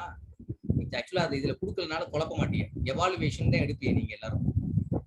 ஏன் எவாலுவேஷன் எடுக்கிறீங்கன்னா, effective attainment அப்படின்னா கோல். நான் என்ன வித்தவுட் எவாலுவேஷன் ப்ராசஸ் இல்லாம ஒரு கோச்சிங்கோ ஒரு டீச்சிங்கோ கம்ப்ளீட் ஆகாதுன்னு சொல்லியிருக்கேன். அப்ப எஃபெக்டிவ்னஸ் அப்படின்னா நான் எப்படி பாடம் நடத்தியிருக்கேன் அப்படின்ற எஃபெக்டிவ்னஸ் எங்க காட்டும்? ஏசிசில வந்து 20 பேர் செலக்ட் ஆயிருக்காங்க அப்படின்னா அப்பதான் காட்டும் எஃபெக்டிவ்னஸ். அப்ப அது வந்து எவாலுவேஷன் தானே குறிக்குது. ஆனா இந்த இடத்துல இன்னொன்னு என்ன கொடுக்குறான் அப்படின்னா, எவாலுவேஷன் முன்னாடி அப்ரைசிங் அப்படின்றது என்ன அப்படின்னா, அதை எப்படி மெஷர் பண்ணுவியா அப்படின்றது. இப்ப டெஸ்ட்டுக்கும் மெஷர்மெண்ட்டுக்கும் எவாலுவேஷன் என்ன வித்தியாசம் சொல்லிடுறேன். டெஸ்ட் அப்படின்றது ஒரு டூல், எதுக்கு? To ascertain the quantity of the அந்த மெஷர்மெண்ட். நான் என்ன பாடம் நடத்துறனோ அதை நடத்துறதை மெஷர் பண்றதுக்காக நான் நாளைக்கு டெஸ்ட் போடுறேன். இப்போ 8 மணிக்கு ஒரு டெஸ்ட் போட்டுருப்பாங்க. இன்னைக்கு கிளாஸ் இருக்கனால காலைல 8 மணி வரைக்கும் அந்த டெஸ்ட் பேப்பர் இருக்கு, நீங்க அட்டன் பண்ணுவீங்க. 30 கொஸ்டின் அட்டன் பண்ண முடியும். ஸோ அந்த கொஸ்டின் டெஸ்ட் பேப்பர் அட்டன் பண்ணுவாங்க, டெஸ்ட் பேஜ் எழுதுறவங்க. ஸோ அப்போ நீங்க அட்டன் பண்றீங்க அப்படின்னா இதுக்கு பேர் என்னன்னா டெஸ்ட். இந்த டெஸ்ட் நீங்க முடிச்ச பிறகு அந்த டெஸ்டுடைய ஸ்கோரை போய் நான் எடுத்து பாக்குறேன் பத்தியா, அளவீடு பண்றது, நான் எப்படி ஒவ்வொருத்தவங்களும் எப்படி ரெஸ்பான்ஸ் பண்ணிக்கலாம் நான் பாக்குறேன் பத்தியா. That is called as measurement. Appraisal. Appraisal இருப்பாரு தெரியுமா, நாங்க இதுல பேங்க்ல அவர் நகையை உரசி பார்த்து இது நல்ல தங்கமா நல்ல தங்கம் இல்லையா அளவீடு பண்ணுவார். அந்த அளவீடு பண்றது, இந்த அப்ரைசல்ன்ற வார்த்தை வந்ததுனால அது எதை இண்டிகேட் பண்ணோம் அப்படின்னு பார்த்தோம்னா இந்த இடத்துல மெஷர்மெண்ட் அப்படின்றத indicate. Okay, answer C is correct answer. National integration கிடையாதுப்பா, ஆன்சர் தப்பா அடிச்சு அதிகப்பா. ஸோ இந்த ஃபார்முலா உங்களுக்கு பியர்சன் ப்ரோடக்ட் மூமெண்ட் கார்லேஷன் இந்த விட ஆஃப்லைன்ல வந்தவங்களுக்கு எல்லாத்துமே மெட்டீரியல் வந்து எல்லா ஃபார்முலாவுமே எழுதி கொடுத்தாச்சு. சரியா, ஒரு சில ஃபார்முலாவை தவிர சைஸ் ஸ்கொயர் வரைக்கும் எழுதி கொடுத்தாச்சு என்னென்ன ஃபார்முலா வரும். ரிமைனிங் ஃபார்முலா வந்து எது மட்டும் நம்ம விட்டுருக்கோம் அப்படின்னு பார்த்தோன்னா எஃப்டெஸ்ட் உடைய ஃபார்முலா மட்டும், எஸ்எஸ்பி எஸ்எஸ்டபிள்யூ அதை பற்றியுடைய ஃபார்முலாவும் அது மட்டும் தான் நம்ம கொடுக்கல. அந்த ஃபார்முலா வந்து நான் குரூப்ல போடுவேன்னு சொல்லியிருக்கேன். ஓகே, அதனால அது தெரியும். அப்புறம் மீனுக்குடைய ஃபார்முலாவும் தெரியும். இதை பத்தி நம்ம எலாபரேட்டா பேச தேவையில்லை. 92 மீன் வந்து குரூப் டேட்டா ஃபார்முலா கேட்டிருக்கா, அது உங்களுக்கு தெரியும். In handball dash has the main responsibility for the team rosters. இப்ப டீம் ரோஸ்டர்ஸ் எப்படி வந்து வாலிபால்ல வந்து அந்த இது புட்டப் பண்றது தெரியுமா, லைன் அப் சீட் கொடுத்துருவோம் தெரியுமா, அது மாதிரி இங்க வந்து இந்த ஹேண்ட்பால்ல the main responsibility for the team roster. Team roster யாரு அந்த இதுல அந்த கரெக்டா அந்த ரொட்டேஷன்ல வர்றாங்க அப்படின்றத யாரு இதை இண்டிகேட் பண்ணுவாங்க அப்படின்னா ஸ்கோர் கீப்பர் தான். ஸ்கோர் கீப்பர் அப்படின்ற ஒருத்தர் இருப்பாரு, அவர் தான் வந்து அதை ஹேண்டில் பண்ணுவாங்க. சரியா, ரைட். அப்ப இந்த இடத்துல வந்து அந்த மெயினா வந்து மேஜர் கேம்ஸ்ல வரக்கூடிய எல்லா ரெஃபரீஸ், எஸ்பெஷலி இண்டிஜினியஸ் கேம்ஸ், குக்கோன் கபடி, இதுல வரக்கூடிய ரெஃபரீஸை பத்தி எத்தனை பேர் அபிஷியல்ஸ் தெரிஞ்சிருக்கணும், ஒவ்வொருத்தவங்க என்ன ரோல் பண்றாங்கன்னு தெரிஞ்சுக்கணும். அதே மாதிரி ஃபுட்பாலு, ஹாக்கி, ஃபுட்பால்ல வந்து டைம் கீப்பராகவும் மெயின் ரெஃபரி செயல்படுவார். ரெஃபரி அசிஸ்டன்ட் ரெஃபரி ரெண்டு பேரும் சாண்ட்விச் மெத்தட்ல பண்ணுவாங்க. அதே மாதிரி ஹாக்கியினுடைய அபிஷியல்ஸ்ல, அதே மாதிரி வந்து ஹேண்ட்பால், இது மாதிரி மேஜர் கேம்ஸ்ல வாலிபால் அதுக்கு மட்டும் படிச்சு. அடுத்து வந்து FIFA official competition attack line த எக்ஸ்டென்ஸ், அது ஏற்கனவே நம்ம சொல்லிட்டோம். அட்டாக் லைன் வந்து ப்ரோக்கன் லைன் எவ்வளவு டிஸ்டன்ஸ்ல எக்ஸ்டென்ஸ் பண்ணணும். போன ஒரு முறை நான் என்னுடைய வாலிபால் அப்லோட் பண்ணதுல நான் இந்த கொஸ்டினே போட்டிருக்கேன், எவ்வளவு ப்ரோக்கன் லைன் எவ்வளவு இருக்கணும், பிரேக் ஹவர்ஸ் எவ்வளவு இருக்குன்னு கொடுத்துருக்கேன். ஸோ இது என்ன அப்படின்னா அட்டாக் லைன் வந்து அதாவது நெட் லைன்ல இருந்து சென்ட்ரல் லைன் இருக்கு பார்த்தீங்களா, சென்ட்ரல் லைன்ல இருந்து 3 மீட்டர் வந்து அட்டாக் லைன் இருக்கு. மொத்தம் வந்து 9 மீட்டர் ஒரு பார்ட் கோர்ட், மொத்தம் 18 மீட்டர் லென்த்ல ஒரு கோர்ட் பாதி டிவைட் பண்ணும்போது ஒரு கோர்ட்டினுடைய லென்த் அண்ட் பர்த் எவ்வளவு இருக்கும் அப்படின்னு பார்த்தா 9 மீட்டர். ஸோ 9 மீட்டர்ல 3 மீட்டர் வந்து அட்டாக் லைன் இருக்கும். ஒன்லி அட்டாக்கர் அந்த ஃப்ரண்ட் ரோ பிளேயர்ஸ் மட்டும் தான் அதில் பிளே பண்ண முடியும். அட்டாக் எல்லாம் அவங்க மட்டும் தான் எடுக்க முடியும். பேக் ரோ வந்து ஃப்ரண்ட் ரோல ஜம்ப் பண்ணி அட்டாக் எதுவும் பண்ணக்கூடாது. சரியா, இப்போ வந்து இந்த அட்டாக்கிங் லைன் இருக்க லைனை வந்து என்ன பண்ணிப்பாங்கன்னா ஒரு பிரேக்கிங் 1.75 மீட்டர்ஸ் வந்து எக்ஸ்டென்ஷன் பண்ணிப்பாங்க சைட் லைன் வழியே. அந்த லைன் பண்ணக்கூடியது ப்ரோக்கன் லைன்ஸ்க்கு வந்து ஒரு மெஷர்மெண்ட்ஸ் இருக்கும். ஃபர்ஸ்ட் லைன் ஒன்று இருக்கும், ஃபர்ஸ்ட் ப்ரோக்கன் லைன் தான் இருக்கும், இடையில லைனே இருக்காது, பிரேக் இருக்கும். அதுக்கடுத்து ஃபர்ஸ்ட் லைன், அடுத்து ப்ரோக்கன், அடுத்து செகண்ட், அப்படி போயிட்டு இருக்கும். நீங்க எடுத்து பாருங்க வாலிபால். ஸோ அது எவ்வளவுன்னா ஆன்சர் கொடுத்துருக்கான். ஸோ 5 இருக்கும் அப்படின்றதான். பாருங்க எவ்வளவு இதாக கேட்கிறான் பாருங்க கொஸ்டின். அடுத்து வந்து a team is allowed to use of maximum of dash team officials during a game in handball. maximum number of officials வந்து எவ்வளவு பேர் வந்து ஹேண்ட்பால்ல உள்ள அலோவ் பண்ணுவாங்க அப்படின்னா 2 பேர் மேட்சை கட்டுப்படுத்துவாங்க, உள்ள நிற்பாங்க. பிளஸ் வந்து ஒரு ஸ்கோரர் இருப்பாரு, ஒருத்தர் டைமர் இருப்பாரு. ஸோ 2 பேர் உள்ள வந்து ஆஃப் கோர்ட் வந்து இது பண்ணுவாங்க. ஸோ மேக்சிமம் வந்து 4. அடுத்து வந்து இது மேட்ச் தி ஃபாலோயிங், ஒவ்வொருடைய பாலுடைய வெயிட் என்னன்னு கேட்டிருக்காங்க. ஸோ மேட்ச் தி ஃபாலோயிங் பற்றி உங்களுக்கு தெரியும். மெயின் கேமுக்கு உள்ள எல்லாம் படிச்சுங்க. பேஸ்கெட் பாலுக்கு நான் ஈஸியாக சொல்லி வச்சிருக்கேன் உங்களுக்கு. ஷார்ட்கட் மெத்தட் 5, 6, 7 நான் வச்சுக்கோங்க. பேஸ்கெட் பால் 5, 6, 7 முடியக்கூடிய வேல்யூ ஹோல் வேல்யூல முடியும். ஸோ 5, 6, 7 அப்படின்றத கண்டினியூ நம்பர் தான் இது பேஸ்கெட் பால். 5, 6, 5. அப்போ இதை மேட்ச் பண்ணுங்க. இதை மேட்ச் பண்ணி பார்க்கும்போது எல்லாம் மேட்ச் ஆயிடுச்சு அப்படின்னா நீங்க ஆன்சரை கரெக்டாக எடுத்துங்க. அதே மாதிரி வந்து ஹாக்கிக்கு வரும்போது 156 கிராம் டு 163 கிராம்ஸ், சேம் இதே மெஷர்மெண்ட் தான் கிரிக்கெட் பாலும். 156 டு 163 கிராம் அரௌண்ட் அந்த நியரஸ்ட் வேல்யூ தான் இருக்கும். ஹாக்கியினுடைய அதே மெஷர்மெண்ட்ஸ் ஒட்டி தான் வரும். ஸோ அப்போ இந்த ரெண்டு மெஷர்மெண்ட் முடிச்சா பேஸ்பால் கண்டுபிடிச்சாச்சு. அப்போ வாலிபால் அப்படின்றது ஏற்கனவே நடந்தபோது 260 to 280 கிராம்ஸ். சரியா? இதுல சில கேட்டகரி இருக்கு. நம்மளுக்கு வாலிபால்ல ஆட்டோமேட்டிக்கா அவங்க டைரக்டாவே கொடுத்துட்டா. ஹாக்கி வரும்போது அடுத்து என்னது, சாரி என்னப்பா மிஸ்டேக் ஆயிருக்கு, 410 to 450.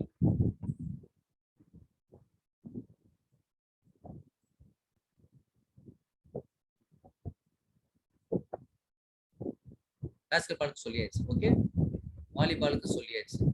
ஃபுட்பாலுக்கு வந்து 410 to 450 கிராம்ஸ். ஓகே, ஃபுட்பாலுடைய மெஷர்மெண்ட்ஸ். ஓகே, நெக்ஸ்ட் அடுத்து வந்து which of the following is correct? Libero is allowed to replace any player in the back row position. Okay, இங்க வந்து நெகட்டிவ் ஸ்டேட்மெண்ட்ப்பா, நாட் கொடுத்துருக்கான். இந்த நாட்டை பாத்துங்க. நம்ம எடுத்தோடனே லிபரோனா ஃபர்ஸ்ட் ஆன்சரே ஏன்னு எடுத்துருவோம். நாட் கேட்டிருக்கான். அப்ப லிபரோ ஒன்று இருந்து பேக் ரோ பிளேயரை நம்மள வந்து எஸ்பெஷலி அவன் வந்து ஸ்பெஷலைஸ்டு டிஃபென்சிவ் பிளேயர், இதுவும் கொஸ்டின்ல கேட்டிருக்கான். ஸோ அப்போ வந்து libero is allowed to replace any player in the back row position. Back row பொசிஷன்ல வரக்கூடிய எந்த பிளேயரை வேணாலும், செட்டரா இருக்கலாம் இல்ல அட்டாக்கரா இருக்கலாம், யாரை வேணாலும் நீங்க ரீப்ளேஸ் பண்ணிக்கலாம். அதனால அது இருக்கு. அடுத்து libero replacement are not count as a substitution. Libero மாத்துறது வந்து சப்ஸ்டியூஷன்ல கவுண்ட் ஆகாது. ஏன்னா வாலிபால வரக்கூடிய சப்ஸ்டியூஷன் வந்து ரோலிங் சப்ஸ்டியூஷன் தான். எப்ப யாரை வேணாலும் வெளியில எடுக்கலாம், வெளில 6 பேரையும் உள்ள கொடுக்கலாம், 6 பேரையும் வெளியில எடுத்துக்கலாம், திருப்பி 3 பேரை உள்ள அனுப்பலாம், அப்படி மாத்திக்கலாம். ஸோ இது வந்து ஹாக்கி இதெல்லாம் ரோலிங் சப்ஸ்டியூஷன் மாதிரி இன்ஃபார்ம் பண்ணிட்டு மாடுக்கு உள்ள போயிட்டே இருக்க வேண்டியதான். அடுத்து வந்து லிபரோ ரீப்ளேஸ் பண்றது சப்ஸ்டியூஷனா கன்சிடர் பண்ண மாட்டோம். Libero may not complete and attack hit when the ball is entirely higher than the top of the net. Top of the நெட்டுக்கு மேல ஹையர்ல இருக்கும்போது கண்டிப்பா லிபரோவுக்கு அட்டாக் அலோடு கிடையாது, only for a defensive player. So அப்ப என்ன பாயிண்ட் பில ஆன்சர் இருக்கா, libero is allowed to serve and block. Serve பண்ணலாம், பிளாக் பண்ணலாம், ரெண்டுக்கும் அலோட் ஆகும். ஸோ அப்ப அதுதான் கரெக்டான ஆன்சர். நாட்னு கேட்டிருக்கான், நாட் கரெக்ட்னு கேட்டிருக்கான். எது இது கிடையாது, அலோடு கிடையாதுன்னு கேட்டது. அப்ப ஆன்சர் வந்து libero is not allowed to serve and block, அது மட்டும் நாட் அலோட். ஓகே, ஸோ இதான் கரெக்டா இல்லாத, மேட்சிங் ஆகாது.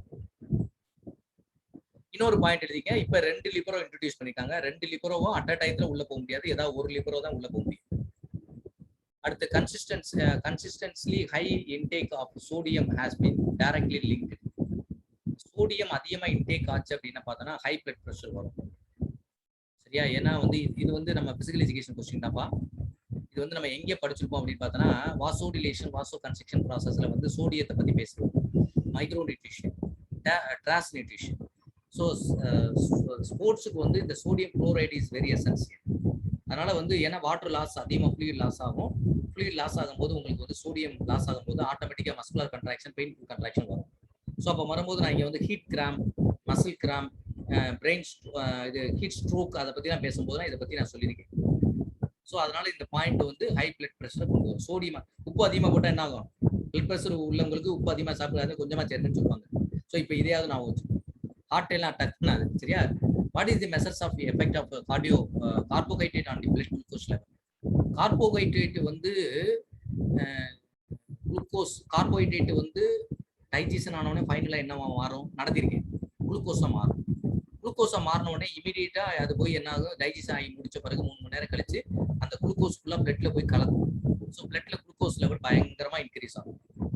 அப்ப பேன்கிரியாஸ்ல இருக்கக்கூடிய அந்த இன்சுலின் அப்படின்ற பீட்டா செல்ல சொல்லக்கூடிய அந்த ஹார்மோன் செக்ரேட் ஆகி அது வந்து பிளட்ல இருக்கக்கூடிய எக்ஸஸா இருக்கக்கூடிய குளுக்கோஸ் ஃபுல்லா கிளைக்கோஜனை கன்வெர்ட் பண்ணி போய் சேர்த்து வச்சிடும், அடிபோஸ் டிஷ்யூல போய் சேர்த்து வச்சிடும்.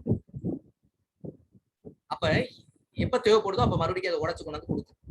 அப்ப இந்த இடத்துல கிளைசிமிக் அப்படின்னா என்ன அப்படின்னா இன்க்ரீஸ் கிளைக்கோஜன் லெவல் இன்க்ரீஸ் ஆகுது. அப்ப இந்த கிளைசிமிக் இண்டெக்ஸ் அப்படின்ற என்ன அளவீடு சொல்லுது அப்படின்னு பார்த்தோம்னா பிளட்ல குளுக்கோஸ் லெவல் இன்க்ரீஸ் ஆகுறது பேரு வந்து கிளைசிமிக் இண்டெக்ஸ். கிளைசிமிக் அப்படின்றது குளுக்கோஸ், மற்ற இதுக்கு ஆன்சர்ல வராது. அடுத்து 100. The amino acids in any protein are linked together in the chain as are called as. இது எங்க சொல்லியிருக்கேன் இந்த பார்ட் அப்படின்னா, இப்போ கூட ஒரு வீடியோ அப்லோட் பண்ணியிருக்கேன் நியூட்ரிஷன்ல. அதை நான் சொல்லும்போது தெளிவாக சொல்லியிருப்பேன். என்ன சொல்லியிருப்பேன் அப்படின்னா வந்து கார்போஹைட்ரேட், புரோட்டீன், ஃபேட் மூணுக்குமே என்னென்ன இருக்கும், கார்பன், ஹைட்ரஜன், ஆக்சிஜன் இருக்கும். புரோட்டீனுக்கு மட்டும் ஸ்பெஷலைஸ்டா வந்து என்ன வரும் அப்படின்னு பார்த்தா நைட்ரஜன் இருக்குன்னு சொல்லியிருக்கேன். ஏன் அப்படின்னா அமினோ ஆசிட்டை சிந்தசிஸ் பண்ணும்போது பெப்டைட் பாண்டு உற்பத்தி ஆகும். பெப்டைட் பாண்டுக்கு வந்து அங்க பெப்டைட் லிங்கேஜ் இருக்கும். ஸோ அப்போ வந்து அமினோ ஆசிட்ஸுக்கு வந்து என்ன பார்த்தோம்னா பெப்டைட் லிங்கேஜ் அப்படின்றது கரெக்டான answer. Answer D is correct answer. Son 101. Chief among the chemical process in the does the food which produce energy. எனர்ஜியா வந்து ஃபுட் கன்வர்ஷன் ஆகுதுன்னா அது பேர் oxidation process. So oxidation process எனர்ஜியா கன்வர்ஷன் ஆகுறது பேர் வந்து ஆக்சிடேஷன் ப்ராசஸ். நியூட்ரலைசேஷனா சமநிலைப்படுத்துறது கிடையாது. ஹைட்ரோலிசிஸ்ன்றது வாட்டரை வந்து அங்க இது பண்றது. ரிடக்ஷன்றது குறைக்கிறது கிடையாது. ஆக்சிடேஷன்றது தான் கரெக்டா எனர்ஜியை லிபரேட் பண்ண முடியும். 102ல is the pioneer in introductions of the mid day meal scheme program in India. Mid day இந்தியாவிலேயே வந்து இந்தியாவுக்கே வந்து பயோனியர் யார் அப்படின்னா மிட் டே மீல் ஸ்கீம்ல தமிழ்நாடு தான். தமிழ்நாடை வச்சுதான் மற்ற எல்லா ஸ்டேட்டும் வந்து இம்ப்ளிமெண்டேஷன் பண்ணாங்க. So mid day meal scheme மதிய உணவு திட்டம்ன்றது யார் அப்படின்னு பார்த்தோம்னா மதிய உணவு திட்டத்துக்கும் மிட் டே மீல் ஸ்கீமுக்கும் சத்துணவு திட்டத்துக்கும் வித்தியாசம் இருக்கு. Mid day meal scheme introduce பண்ணது வந்து மதிய உணவு திட்டம்ன்றது காமராஜர். சத்துணவு திட்டம்ன்றது வந்து எம்ஜிஆர். அது 72ல அவர் இன்ட்ரோடியூஸ் பண்றாரு. ஸோ இந்த ரெண்டுக்கும் கன்ஃபியூஸ் பண்ணிக்கூடாது. 72 வந்து காமராஜர் இன்ட்ரோடியூஸ் பண்ண எம்ஜிஆர் இன்ட்ரோடியூஸ் பண்ற பீரியட்ல வந்து சத்துணவு திட்டம். அடுத்து which of the following statement is describe the misconduct the card in volleyball. வாலிபால்ல என்னென்ன கார்டு எப்படி யூஸ் பண்ணணும்னு கேட்டிருக்காங்க. ஸோ இதுல எக்ஸாக்ட் உங்களுக்கு தெரியும், அது ஏற்கனவே நான் நடத்திருக்கேன். So 2, 3 and 4 is only. அதான் கரெக்டான ஆன்சர்.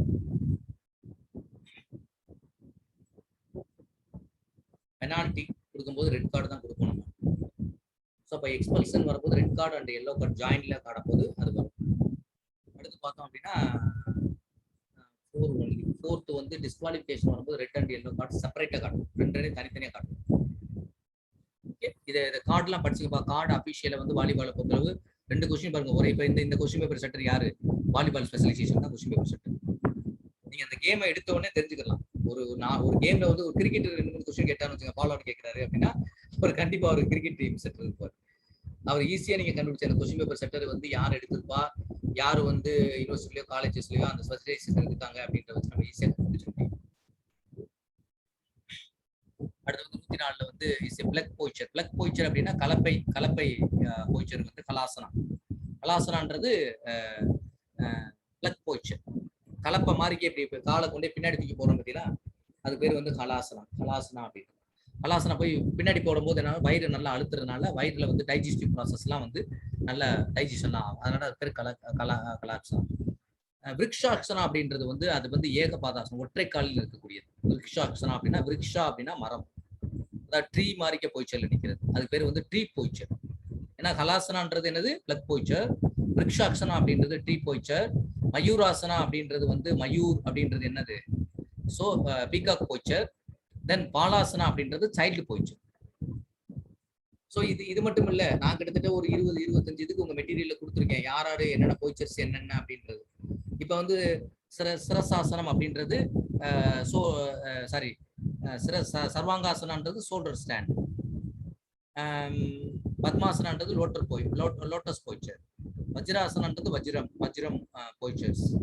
ஸோ இந்த மாதிரி ஒவ்வொரு போய்ச்சர்ஸும் வந்து நம்ம தெரிஞ்சுக்கணும். அது கொஸ்டின்ல கேட்பாங்க. அடுத்து பார்த்தோன்னா does is not offers a dynamic health but the creates the inner physical and mental qualities which cannot be achieved by the other physical systems. Okay, அதுல என்ன கொடுத்திருக்காங்க அப்படின்னு பார்த்தோன்னா does not only the offer dynamic health but create the inner physical and mental qualities which cannot be achieved by the other physical systems. இப்போ வந்து இப்போ physical எஜுகேஷனுக்கும் யோகாவுக்கும் உள்ள பெரிய டிஃபரன்சியேஷன் என்ன? ரெண்டுமே எக்ஸசைஸ் தான். ஆனா வந்து இந்த எக்ஸசைஸ் எதுல கொடுக்கும் அப்படின்னா பிசிக்கல் மென்டல் குவாலிட்டியை டெவலப் பண்ணும், இன்னர் டெவலப்மெண்ட் வரும். ஆனா பிசிக்கல் எக்ஸசைஸ் மோஸ்ட்லி வந்து பிசிக்கல் டெவலப்மெண்ட் வரும், மென்டல் டெவலப்மெண்ட் வரும். ஆனா டாமினன்ட் எது இருக்கும்? பிசிக்கல் டெவலப்மெண்ட் தான். அதான் அவன் கொடுத்துருக்கான். Not only the offer dynamic health but create inner physical உள் உடல் மற்றும் உள் மன திறன்கள் qualities which cannot be achieved by other physical system. Other physical exercise பண்ணக்கூடிய எந்த எக்ஸசைஸ்னாலையும் அதை நம்ம அச்சீவ் பண்ண முடியாது. அப்படின்னா அது ஸ்ட்ரெச்சிங் எக்ஸசைஸா இருக்கட்டும், கேலஸ்டனிக் எக்ஸசைஸா இருக்கட்டும், டம்பிள்ஸா இருக்கட்டும், இந்தியன் கிளப்ஸா இருக்கட்டும், ஸ்போர்ட்ஸ் ட்ரைனிங்கா இருக்கட்டும், எதுலையும் அச்சீவ் பண்ண முடியாது. எதுல மட்டும் அச்சீவ் பண்ண முடியும்? யோகாசனா. ஏன்னா இந்த கொஸ்டினே என்ன யோகாசனா கொஸ்டின் தான், இன்னும் மென்டல் பிசிக்கல் ரெண்டு வந்துருச்சு. Okay right. ஸோ 105 கொஸ்டின்ஸ் வரைக்கும் நம்ம இப்போ அட்டன் பண்ணியிருக்கோம் இந்த கிளாஸ். ஸோ இப்போ இதோடு நம்ம வந்து இந்த கொஸ்டின் நம்ம வந்து 106ல இருந்து நம்ம பார்க்க வேண்டியது இருக்கு. ஸோ 6ல இருந்து நாளைக்கு தானே பார்ப்போம், ஏன்னா 9 காலம் ஆயிடுச்சு.